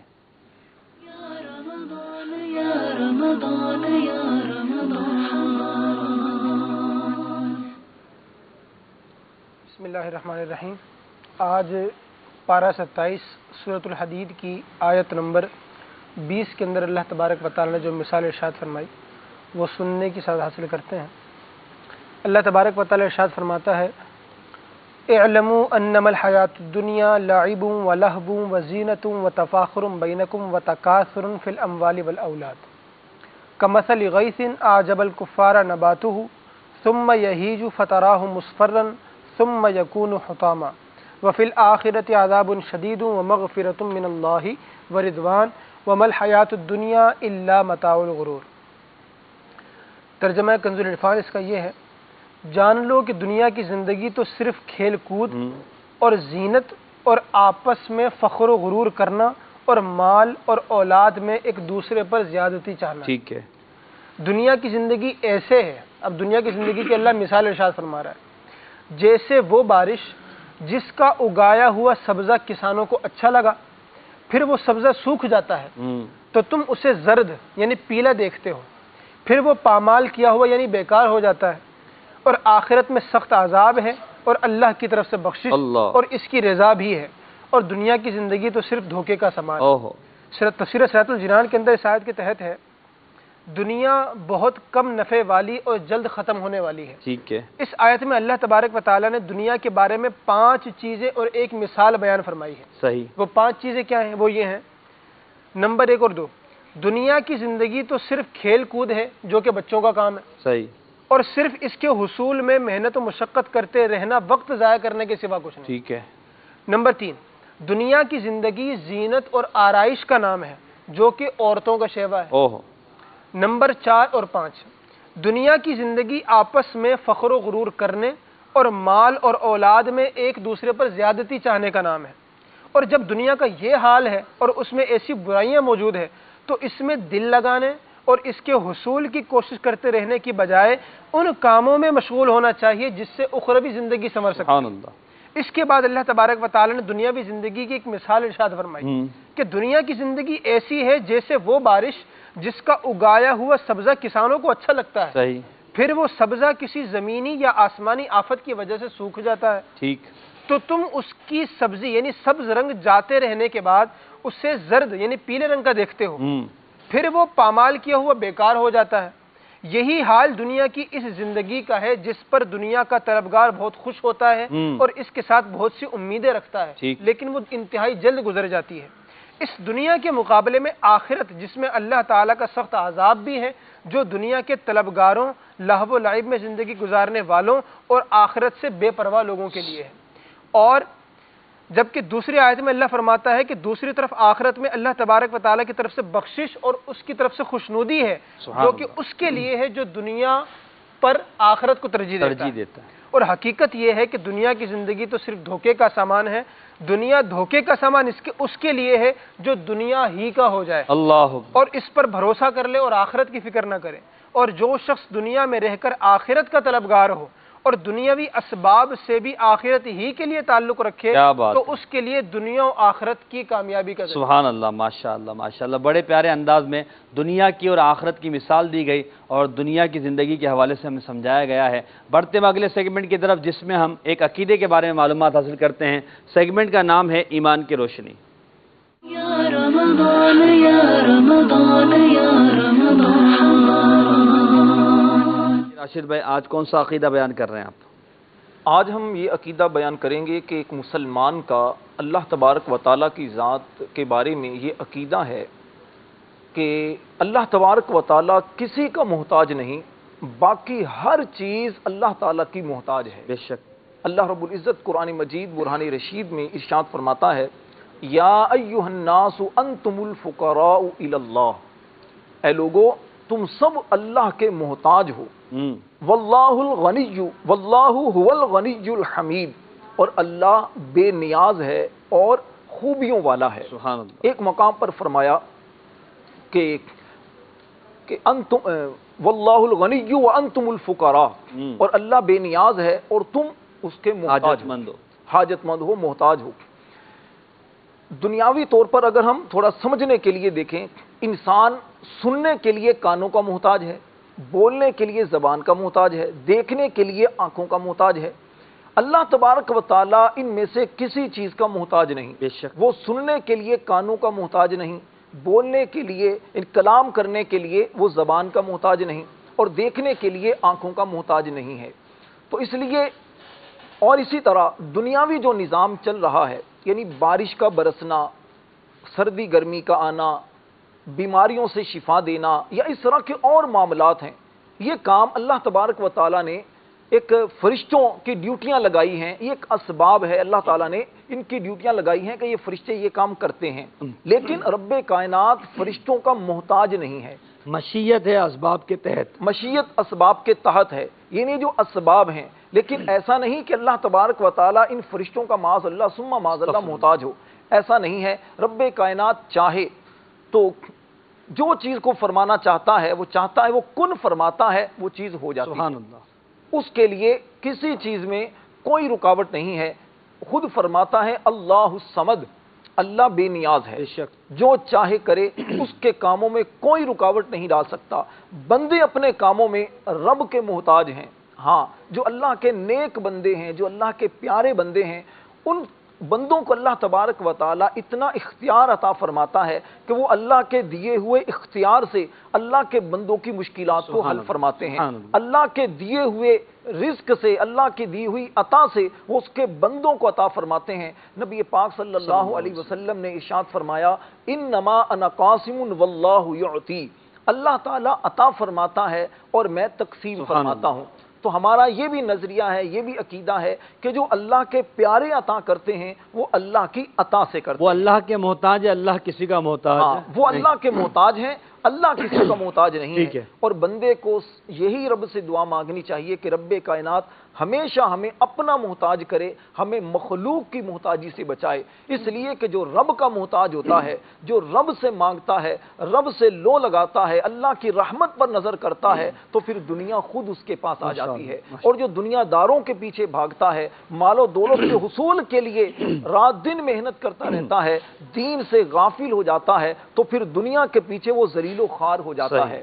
بندے کو چاہیے کہ بندہ رب سے لو لگائے، اللہ کی ذات پر توکل کرے، اور قرآن پاک کی اس آیت کو ذہن میں رکھے وَمَن يَتَّقِ اللَّهَ يَجْعَل لَّهُ مَخْرَجًا وَيَرْزُقْهُ مِنْ حَيْثُ لَا يَحْتَسِبُ۔ جو اللہ تبارک و تعالیٰ سے ڈرتا ہے، تقوی اختیار کرتا ہے، رب کائنات اس کے لیے راہیں آسان راہیں آسان فرما دیتا ہے، راہیں کھول دیتا ہے، اور اس بندے کو وہاں سے رزق عطا فرماتا ہے جہاں سے بندے کا گمان بھی نہیں ہوتا۔ اللہ تعالیٰ ہم سب کو عمل کی توفیق عطا فرمائے اور اسی عقیدہ حقہ پر ہمیں ثابت قدمی نصیب فرمائے۔ آمین بجاہ النبی الامین صلی اللہ تعالی علیہ وسلم۔ صلو علی الحبیب صلی اللہ تعالی علی محمد صلی اللہ علیہ وسلم۔ بڑھتے ہیں اپنے اگلے سیگمنٹ کی طرف، جس میں ہم رکن شورا سے مدنی پھول لیتے ہیں، اور وہ سیگمنٹ کا نام ہے تکلیف مت دیجیے۔ یا رمضان یا رمضان۔ جی اطہر بھائی، آج کس موضوع پر آپ ہمیں بتا رہے ہیں؟ موضوع آج کے موضوع کے اعتبار سے ہیں۔ آپ نے بری عادات کا ذکر فرمایا، تو ہم نے ایک عادت پائی جاتی ہے، اب وہ جس میں جس قدر پائی جاتی ہے اس پر غور کر لیں، اور اس کے برے ہونے پر بھی کلام آج عرض کیا جائے گا۔ وہ بری عادت ہے کسی کی بھی چیز کو اس کی اجازت کے بغیر لے لینا، اچھا، اس کو استعمال کر لینا۔ کسی کا پین، تولیہ، کنگھی، لحاف، چادر، تیل، سرما، بالخصوص موبائل فون، موٹر بائک اور کار کی چابی لیتے ہوئے بھی دیر نہیں کرتے۔ دیجیے گا ذرا، میں ابھی ہو کر آتا ہوں۔ یہ جو ابھی ہو کر آتا ہوں نا، آپ تو ہو کر آئے یا نہ آئے، اس کا دل ایک دم بیٹھ گیا کہ یار یہ بتاؤ، اس کا دل کہیں اور نہ چلا جائے۔ یہ مزاج ہے ایک تعداد کا کہ جو بے تکلفی میں، یعنی تکلفاً بھی بے تکلفی میں اس قدر آگے بڑھ جاتے ہیں کہ لوگوں کی چیزوں کو اس طرح سے استعمال کرتے ہیں. وہ جس سے چابی لی جا رہی ہوتی ہے ہمارے ذہن میں تو یہ ہوتا ہے کہ وہ اب خود ہی اپنے ہاتھ سے دے رہا ہے، وہ بیچارہ مروت میں دے تو دیتا ہے مگر اس کے قلب کی کیفیت کیسی ہوتی ہے. اس طرح گھروں میں بھی ہے، بچے بھی امیوں کا موبائل لے ہی لیتے ہیں، فوراً سے پیشتر امی چیختی چلاتی رہتی ہیں اور بچے کے وہ گیموں میں لگے رہتے ہیں. اچھا، اسی طرح عمومی طور پر جب کسی کے ہاں جانے کی صورت ہوتی ہے تو لوگوں کا آپس میں جس طرح سفر میں ہوتے ہیں تو ایک دوسرے کی چیز خواہ بھی استعمال کر لیتے ہیں. یہ عمل درست نہیں ہے، یہ اچھا نہیں ہے. اچھا، معاشرتی طور پر تو اچھا نہیں ہے، اس کا اسلامک پوائنٹ آف ویو سے بڑا زبردست مدنی پھول ہے، وہ میں آج عرض کرنا چاہوں گا آپ کی خدمت میں. ہماری جو کتاب ہے اس کے صفحہ نمبر 86 پر تکلیف نہ دیجیے کہ 59 ٹھیک ہے کہ کسی کا قلم، تولیہ، جوتا، کنگھا، لحاف، چادر، تیل، سرما اور موبائل وغیرہ بلا اجازت استعمال کرنا بھی ہمارے یہاں عام ہے. جی، بظاہر معمولی نظر آنے والی شے بھی اگر بغیر اجازت استعمال کر ڈالی اور قیامت کے روز پکڑ ہوئی تو کیا بنے گا. چنانچہ سیدنا علامہ عبد الوہاب شعرانی رحمۃ اللہ تعالی علیہ نقل کرتے ہیں کہ مشہور تابعی بزرگ سیدنا وہب بن منبہ رضی اللہ تعالی عنہ فرماتے ہیں کہ ایک اسرائیلی شخص نے اپنے پچھلے تمام گناہوں سے توبہ کی. ٹھیک، 70 سال تک لگاتار اس طرح عبادت کرتا رہا کہ دن کو روزہ رکھتا اور رات کو جاگ کر عبادت کرتا. صحیح. نہ کوئی عمدہ غذا کھاتا، نہ کسی سائے کے نیچے آرام کرتا. اس کے انتقال کے بعد کسی نے خواب میں دیکھ کر پوچھا ما فعل اللہ بکا، اللہ پاک نے آپ کے ساتھ کیا معاملہ فرمایا؟ تو جواب دیا کہ اللہ پاک نے میرا حساب لیا، پھر سارے گناہ بخش دیے مگر ایک لکڑی جس سے میں نے اس کے مالک کی اجازت کے بغیر دانتوں میں کھلال کیا تھا، ٹوتھ پک جسے ہم کہتے ہیں عمومی طور پر، اور یہ معاملہ حقوق العباد کا تھا اور وہ معاف کروانا مجھ سے رہ گیا تھا. اللہ، اس کی وجہ سے میں اب تک جنت سے روک دیا گیا. استغفر اللہ. ایک ٹوتھ پک کی وجہ سے جنت سے روک دیا جانا. تو ہم غور کریں کہ عمومی طور پر کلاس فیلوز میں، کلاس ویٹس میں، دفاتر میں ایک ساتھ کام کرنے والوں میں، گھروں میں بھی ہم ایک دوسرے کی چیزوں کے تعلق سے اتنی احتیاط نہیں کرتے ہم لوگ. واقعی اگر ایسی کوئی بے تکلفی ہے اور آلریڈی ایک اجازت کی ترکیب ہے تو جو جائز صورت ہے وہ اپنی جگہ پر جائز ہیں، مگر پھر بھی انسان کو اس بات کا لحاظ برتنا چاہیے کہ رسول پاک صاحب لولاک صلی اللہ علیہ وسلم نے ارشاد فرمایا کسی مسلمان کے لیے حلال نہیں ہے کہ وہ اپنے بھائی کا کوئی مال ناحق طور پر لے، اس لیے کہ اللہ پاک نے مسلمان کا مال مسلمان پر حرام کیا. اللہ، اور اس کو بھی حرام قرار دیا ہے کہ کوئی شخص اپنے بھائی کی لاٹھی بھی اس کی خوش دلی کے بغیر لے. اب اسٹک کی کیا ویلیو ہے اسٹک کی یار؟ ہم موٹر بائک اور کار کی چابیاں ایسے دیتے ہیں. اچھا، ایک اسلامی بھائی دوسرے شہر میں رہتا ہوگا اور اس کا فلیٹ کوئی خالی ہوگا نا تو بلا تکلف کہہ دے یار وہ آپ کا فلیٹ خالی ہے نا، یار 2-4 دن کے لیے میں اپنے بچوں کے ساتھ وہاں چلا جاتا ہوں. ارے بھائی، ہر ایک کا اپنا مزاج ہوتی ہے، اپنی کیفیت ہوتی ہے، اپنی نفاست ہوتی ہے، اپنی نظافت ہوتی ہے. آپ جائیں گے، آپ کا ماحول، آپ کے بچوں کا ماحول، آپ کا اپنا انداز بڑا عجیب و غریب ہوتا ہے. لوگوں کو واش روم استعمال کرنے کی تمیز نہیں ہوتی. تھوڑی دیر کے لیے کسی کے گھر چلے جاتے ہیں تو واش روم میں گھسنا، اپنے ہی واش روم میں گھسنا مشکل ہو جاتا ہے. ڈرائنگ روم کی حالت عجیب و غریب ہو جاتی ہے. پھر فیملی کے ساتھ انسان کہیں آئے یا جائے تو اس کی صورتحال بڑی مختلف ہوتی ہے. براہ کرم اس حوالے سے خود خوب احتیاط برتا کیجئے. وہ میرا جگری دوست ہے، وہ میرا زبردست یار ہے، وہ میرا بچپن کا دوست ہے، ہم تو اٹھے بیٹھے کھائے پیے چلے پھرے ساتھ ہیں، تو اس کا مطلب ہرگز یہ نہیں ہے کہ بے تکلفی اس حد تک بڑھے کہ آپ اس کی چیزوں کو اپنے لیے حلال سمجھنا شروع کر دیں. خوش دلی کے ساتھ کسی نے کوئی چیز دی اور آپ نے استعمال فرمائی تو اس پہ کلام ہی نہیں ہے، مگر اس کا دل خوش نہیں اور آپ نے استعمال کی تو یہ ذہن میں رکھیے گا. اچھا، پھر یہ حاجت ہو ہی کیوں؟ کیونکہ شیخ کامل دامت برکاتہم العالیہ نے ہماری تربیت یہ بھی تو کی نا، یہ سوال کرنے کا مزاج. یار ذرا بائک کی چابی دیجیے گا، یار ذرا یہ دے دیجیے گا، یار ذرا وہ پکڑا دینا، یار یہ ذرا دکھانا ذرا. تو یہ جو انداز ہے نا سوال کا، یہ بھی اچھا نہیں ہے. یہ جس کو کہیں کہ یہ ہمارے ہاں پسندیدہ نہیں ہے، معاشرتی اقدار کے اعتبار سے بھی یہ درست نہیں ہے. لہٰذا اپنے ہی دوستوں کو، اپنے ہی گھر والوں کو، جو مدنی منع مدنی منیاں سن رہے ہیں، بیٹے اور بیٹیاں سن رہی ہیں، اپنی والدہ کے، اپنے والد کے فون کو بھی خواہ اس طرح نہ لے لیا کریں کہ جس سے ان کی خواہ بھی دل آزاری کی صورت بنے. جزاک اللہ خیرہ. موضوع آج ہماری بری عادتیں اور بری عادتوں کے حوالے سے بات کی جا رہی ہے. کچھ کالز ہیں، شامل سلسلہ کرتے ہیں. تاریخ شہر کولکتہ سے ماشاء اللہ عطائے رمضان سلسلہ جاری و ساری. عرض ہے آپ کے بارگاہ میں کہ ماہ رمضان میں بھی جو ایک بری عادت معاشرے میں فلم ڈرامے گانے بازی دیکھنے کا، یہ ماہ رمضان میں بھی جاری و ساری ہے. غیر رمضان میں تو معاشرے کے لوگ دیکھ ہی رہے ہیں، عادت بنی ہوئی ہے، لیکن ماہ رمضان میں بھی چھوٹ نہیں رہی ہے، بلکہ وقت پاس کرنے کے لیے اس کو کثرت کے ساتھ دیکھا جا رہا ہے. اس حوالے میں مدنی پھول ارشاد فرما دیں. غلام الدین بھائی آپ سے اس کا جواب لوں گا میں. جی اگلی کال. ویسے ستاری عرض کر رہا ہوں سیالکوٹ سے. میں یہ پوچھنا چاہتا ہوں کہ آج کل موبائلز کے اندر کچھ ایسی گیمز ہیں جو کہ آن لائن کھیلی جاتی ہیں، ڈیٹا کنیکشن ان کے لیے ریکوائر ہوتا ہے، تو ان گیمز میں مختلف کوائنز ہوتے ہیں کہ جو دو مثال کے طور پر جو دو لوگ کھیل رہے ہیں آپس میں آن لائن گیم، تو وہ آپس میں کوائنز شیئر کرتے ہیں. شیئر اس طرح کے ایک ہاتھ ہے، فرض کریں ایک ہاتھ ہے کوائن، دوسرا جیتتا ہے. تو اس طرح سے جو ہم کوائنز، حالانکہ ان کوائنز کا حقیقت سے کوئی تعلق نہیں ہوتا، حقیقت میں یہ منی نہیں ہوتی، لیکن پھر بھی یہ ایک طرح سے کوائن ہے جو ہم ہارتے اور جیتتے ہیں، تو ان کے بارے میں کیا حکم ہے؟ کیا یہ بھی جوئے کے زمرے میں آتے ہیں کہ نہیں؟ جواب عنایت فرما دیں.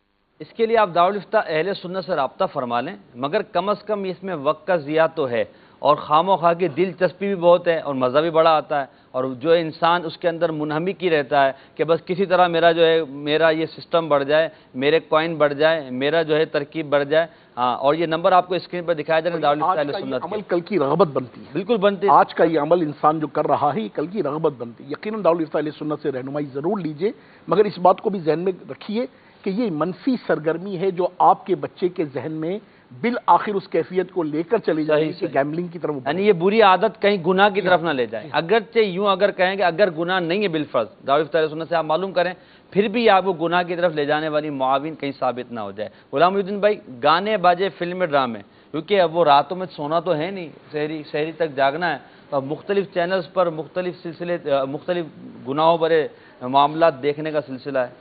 اللہ اللہ. دیکھیے رمضان مبارک، اچھا ساتھ میں آپ گالیوں کا بھی تھوڑا سا، کیونکہ ہمارے معاشرے میں گالیاں بڑی عام ہوتی جاتی ہیں. حدیث مبارکہ میں آیا بالخصوص رمضان المبارک کے مہینے کے تعلق سے، من صام ایمانا و احتسابا فقد غفر له ما تقدم من ذنبی. صحیح. جس نے اس ماہ رمضان میں صدق دل سے، اخلاص کی نیت سے اللہ کی رضا کے لیے روزے رکھے، اللہ اس کے پچھلے گناہوں کو معاف فرما دیتا ہے. اسی طرح فرمایا جس نے رات میں قیام کیا، رات میں عبادت کی، من قام ایمانا و احتسابا، ایمان کے ساتھ اور اخلاص کے ساتھ، اللہ تعالیٰ اس کے سارے پچھلے گناہوں کو بخش دیتا ہے. سبحان اللہ. اگر یہ روزہ رکھنے والا اپنے روزے کو گزارنے کے لیے ٹائم پاس کے نام پر، اور جناب ٹائم پاس کے یہ ٹائم فیل ہے حقیقتاً، جی فلمیں ڈرامے دیکھتا ہے اور جناب بد نگاہی کرتا ہے یا گانے باجے سنتا ہے، تو یہ اپنی آخرت کو تباہ کرنے والا ہے. جس طرح ماہ رمضان میں نیکیوں کا ثواب بڑھ جاتا ہے نا، اسی طرح گناہوں کا عذاب بھی بڑھ جاتا ہے. کل کا ہمارا جو آپ کا موضوع تھا میوزک اور معاشرہ، گانے بازی کی اتنی تباہ کاریاں جس پر حدیثیں اتنی وارد ہوں تو اس میں تو کوئی مطلب کلام کی گنجائش ہی نہیں ہے کہ جو گانے باجے سنتا ہے قیامت کے دن اس کے کانوں میں پگھلا ہوا سیسا ڈالا جائے گا، جو بد نگاہی کرتا ہے قیامت کے دن اس کی آنکھوں میں پگھلا ہوا سیسا ڈالا جائے گا. بندہ یہ سوچے تو اس کے مطلب رونگٹے کھڑے ہو جانے چاہیے کہ یار ہماری آنکھ میں تنکا چلے جائے، کان میں کوئی چیز چلی جائے تو ہماری مطلب راتوں کی نیندیں اڑ جاتی ہیں. اور ہم اگر ہنستے ہنستے گناہ کریں گے، بزرگان دین فرماتے ہیں ہنستے ہنستے گناہ کرتا ہے وہ قیامت کے دن روتے روتے جہنم میں جائے گا. تو یہ تو سوچنا چاہیے ماہ رمضان کتنوں کے لیے مغفرت کا سامان ہے یار، کتنوں کی مغفرتیں ہو رہی ہیں، کتنوں پر رحمتیں برس رہی ہیں، ہم کیوں نہ ان میں شامل ہوں؟ ماہ رمضان کو بھی غفلت میں گزار رہے ہیں، پورا سال ہم نے غفلت میں گزارا، پورا سال فلمیں ڈرامے دیکھتے رہے. کم از کم ایک گناہ گار مسلمان بھی اس بات سے عاجز آ جاتا ہے اور اس بات سے رک جاتا ہے کہ کہیں مجھ سے گناہ نہ ہو جائے، اور اس کا تقوی بڑھ جاتا ہے، اللہ پرہیزگاری عطا فرماتا ہے. یہ ماہ رمضان تو تقوی اور پرہیزگاری کے یوں سمجھیں کہ پروانے تقسیم کرنے والا ہے. اس کے 3 اشرے ہیں، اشرۂ رحمت، اشرۂ مغفرت، اشرۂ جہنم سے آزادی ہے. اور اب اختتامی مراحل ہیں، اب تو اور ڈرنا چاہیے، کڑنا چاہیے. یا اللہ اگر پورے سال میں گناہ کرتا رہا تو تو اس مہینے مجھ پر ایسا کرم فرما میری پوری زندگی میں گناہوں کی عادت چھوٹ جائے. اس ماہ رمضان میں اپنے ان تینوں عشروں کے صدقے، اپنے محبوب کریم کے صدقے مجھ پر رحم فرما، اپنی عشرۂ رحمت کے صدقے مجھ پر رحمت فرما، عشرۂ مغفرت کے صدقے میری مغفرت فرما، جہنم سے آزادی والے عشرے کے صدقے مجھے جہنم سے آزاد فرما. اس عشرے میں تو رات کو عبادت کرنی چاہیے. طاق راتیں بھائی، طاق راتوں میں تو حضور صلی اللہ تعالی علیہ وسلم نے ارشاد فرمایا کہ ان 5 راتوں میں لیلۃ القدر کو تلاش کرو. ہمیں اپنی عبادت کا ذہن بنانا چاہیے، اپنے قرآن مجید کی تلاوت کا ذہن بنانا چاہیے. اور یہ آخری لمحات ہیں، ان میں تو اپنے آپ کو یوں سمجھیں کہ بالکل مسجد میں گویا کہ اپنے آپ کو مسجد میں محصور کر دینا چاہیے. منزل قریب ہے، سواری کو تیز کر دینا چاہیے. تیز کر دینا چاہیے. ظاہر سی بات ہے جب منزل قریب آ جاتی ہے تو سوار کا دل یہ چاہتا ہے میں پہنچ جاؤں اڑ کر. تو اب منزل قریب ہے اور یوں سمجھیں کہ عشرۂ جہنم سے آزادی جانے والا اللہ تبارک و تعالیٰ نہ جانے کتنے لوگوں کو جہنم سے آزاد فرما رہا ہے. تو ہمیں چاہیے کہ ہم عبادت کریں اور عبادت پر کمر بستہ رہیں اور اللہ تبارک و تعالیٰ سے دعا کرتے رہیں. یہ فلمیں ڈرامے دیکھنا، گانے باجے سننا یہ رمضان میں بہت مطلب مذمت آمیز اس طرح کے معاملات ہیں. اور رمضان کے علاوہ بھی ظاہر سی بات ہے اس کی اجازت تو نہیں ملے گی. اچھا گالیوں کے حوالے سے ہمارے معاشرے میں بات کرتے ہیں تو گالی، اللہ اکبر، فون لگاتے ہیں تو گالی، اطہر بھائی پیٹرول پمپ پہ رکے تو گالی، اچھا ٹریفک جام ہو گیا تو گالی، گھر میں گھسے تو گالی، غصہ آیا تو گالی، مزاج میں چڑچڑاپن آ گیا تو گالی. یہ گالیوں کا جو مزاج ہمارے یہاں بڑھتا جا رہا ہے. امام باقر رضی اللہ تعالیٰ عنہ کا فرمان ہے، یہ امام زین العابدین کے شہزادے ہیں. صحیح. آپ کے ملفوظات ہیں، آپ کے ملفوظات میں یہ ملتا ہے کہ آپ فرماتے ہیں فاسق و فاجر کا پہلا حملہ گالی ہے. یعنی فاسق اور فاجر ہے وہ شخص گناہ گار ہے، فسق و فجور میں مبتلا یعنی گناہ کرنے والا ہے، اور گناہ گار کا علی الاعلان اس کا پہلا حملہ گالی ہے. اور پھر اس کی مذمت اتنی احادیث میں کہ مطلب ایک تو اس کا پتہ چل جاتا ہے گفتگو سے کہ انسان کتنا تہذیبی یافتہ ہے. گالی کو کوئی پسند نہیں کرتا، بلکہ جو گالی دینے والا ہوتا ہے وہ بھی گالی کو کوئی اس کو گالی دے تو پسند نہیں کرتا. ایک اچھے انسان گالی دے تو گریبان پکڑ لیتا ہے، گریبان پکڑ لیتا کہ مجھے گالی دے رہا ہے. اچھا 5 منٹ پہلے خود گالی دی ہوتی ہے. ہاں ایک دوسرا رخ بھی ہے نا، ہمارے دوستوں کی مجلسوں میں معاذ اللہ ثم معاذ اللہ گالیوں کا تبادلہ بھی ہوتا ہے اور ہنستے ہنستے ایک دوسرے کو گالی بھی دے رہے ہوتے ہیں. تو یہ ہر طرح کی گالی مطلب مذموم ہے اور اس طرح کا معاملہ اختیار کرنا مذموم ہے. میرے آقا صلی اللہ تعالی علیہ وسلم نے ارشاد فرمایا بے شک اللہ عز و جل کو فحش کلامی کرنے والے، بدتکلف فحش کہنے والے اور بازاروں میں چلانے والے پسند نہیں. اللہ. پھر ارشاد فرمایا حضرت سیدنا ابراہیم بن میسرہ رحمۃ اللہ تعالی علیہ فرماتے ہیں منقول ہے فحش گو یعنی یہ بد کلامی کرنے والے، گالیاں بکنے والے اور بدتکلف فحش کلام کرنے والوں کو بروز قیامت کتے کی صورت میں لایا جائے گا. اللہ. کتے کی صورت میں پورے مخلوق کے سامنے لایا جائے گا. اس کی شرح میں محدثین نے فرمایا یہ حقیقت پر معمول ہے، یعنی واقعی اس کا چہرہ کتے کی صورت میں تبدیل کر دیا جائے گا فحش کلامی کرنے والے کا. پھر ارشاد فرمایا حضرت سیدنا احنف بن قیس رحمۃ اللہ تعالی علیہ فرماتے ہیں کیا میں تمہیں سب سے بڑی بیماری نہ بتاؤں؟ ہمارے ہاں تو سب سے بڑی بیماری کینسر کو کہا جاتا ہے، لیکن ایک بیماری یہ بھی ہے. فرمایا کہ میں تمہیں سب سے بڑی بیماری نہ بتاؤں؟ پھر ارشاد فرمایا وہ بد کلامی اور بد اخلاقی ہے. بد کلامی اور بد اخلاقی ہے. سرکار علیہ الصلوۃ والسلام نے ارشاد فرمایا بے شک اچھا مسلمان وہ ہے کہ جو اللہ تبارک و تعالیٰ کے بارگاہ میں جس کے سب سے اخلاق اچھے ہیں. اور فرمایا کہ حضور نبی کریم صلی اللہ تعالی علیہ وسلم کی بارگاہ میں حضرت جابر بن سمرہ یہ حاضر ہوئے. فرماتے میرے والد صاحب میرے سامنے تھے. آپ صلی اللہ علیہ وسلم نے ارشاد فرمایا بے شک فحش گوئی اور بدتکلف فحش کلامی کا اسلام سے کوئی تعلق نہیں اور ایسا شخص مومن نہیں ہو سکتا جو فحش کلامی کرنے والا ہے. میں نے گندی باتیں کرنے والا ہے، گالی بکنے والا ہے، گالی گفتار کرنے والا ہے. غریب قسم کا معاملہ ہے. میں دیگر جو ہمارے مبلغین ہیں کیونکہ آپ بھی اس معاشرے کا حصہ ہیں، بری عادتوں میں ہمارے یہاں گالیاں جو ہے بہت زیادہ بڑھتی جا رہی ہیں. آپ نے بھی دیکھا ہوگا رکن شورا ہیں. میں اس حوالے سے عرض کرتا ہوں کہ میں نے کتاب میں ایک واقعہ پڑھا، آپ نے بھی ذکر کیا نا کہ اس کی شکل کتے کی طرح ہو جائے. جی میں نے واقعہ پڑھا اور مجھے ایک دم وہ کلک کیا. ہوا یوں کہ ایک شخص کی بری عادات اسے بالآخر کہاں لے جاتی ہیں. ایک گورنمنٹ آفیسر تھے اور ان کی بری عادتوں میں یہی فحش کلامی بھی تھی. پھر گورنمنٹ کی جاب ہو تو رشوت کی عادت بھی آپ سمجھتے ہوتی ہے. پھر تکبرانہ مزاج بھی ہوتا ہے. اگر تھوڑا سا بھی اسٹیٹس اوپر ہو، 17 گریڈ ہو، 18 گریڈ ہو، یا پھر تھانے داری والا کلچر آپ سمجھ سکتے ہیں ان کیفیتوں کو، تو اس کے اندر یہ کچھ بری عادتیں پائی جاتی تھیں.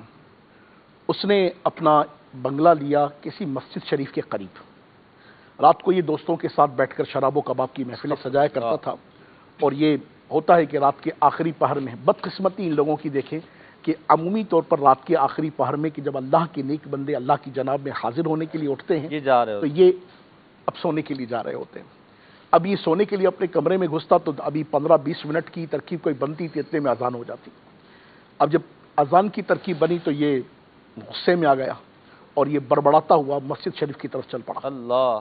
اور مسجد کی طرف جاتے ہوئے اس نے مؤذن کو خوب گالیاں نکالی. کیا تو نہیں لگا رکھی ہے اور یہ میرے سونے کا ٹائم ہے، خبردار جو آئندہ اسپیکر پر اذان دی. تو مؤذن چھپو کے ترکیب بنی. دن ہوا، مؤذن نے بھائی لوگوں کو جمع کیا کہ بھائیان یہ پڑوس میں کوئی صاحب رہنے کے لیے آئے ہیں اور اسی طرح فجر میں انہوں نے ہمارے ساتھ یہ حشر کیا.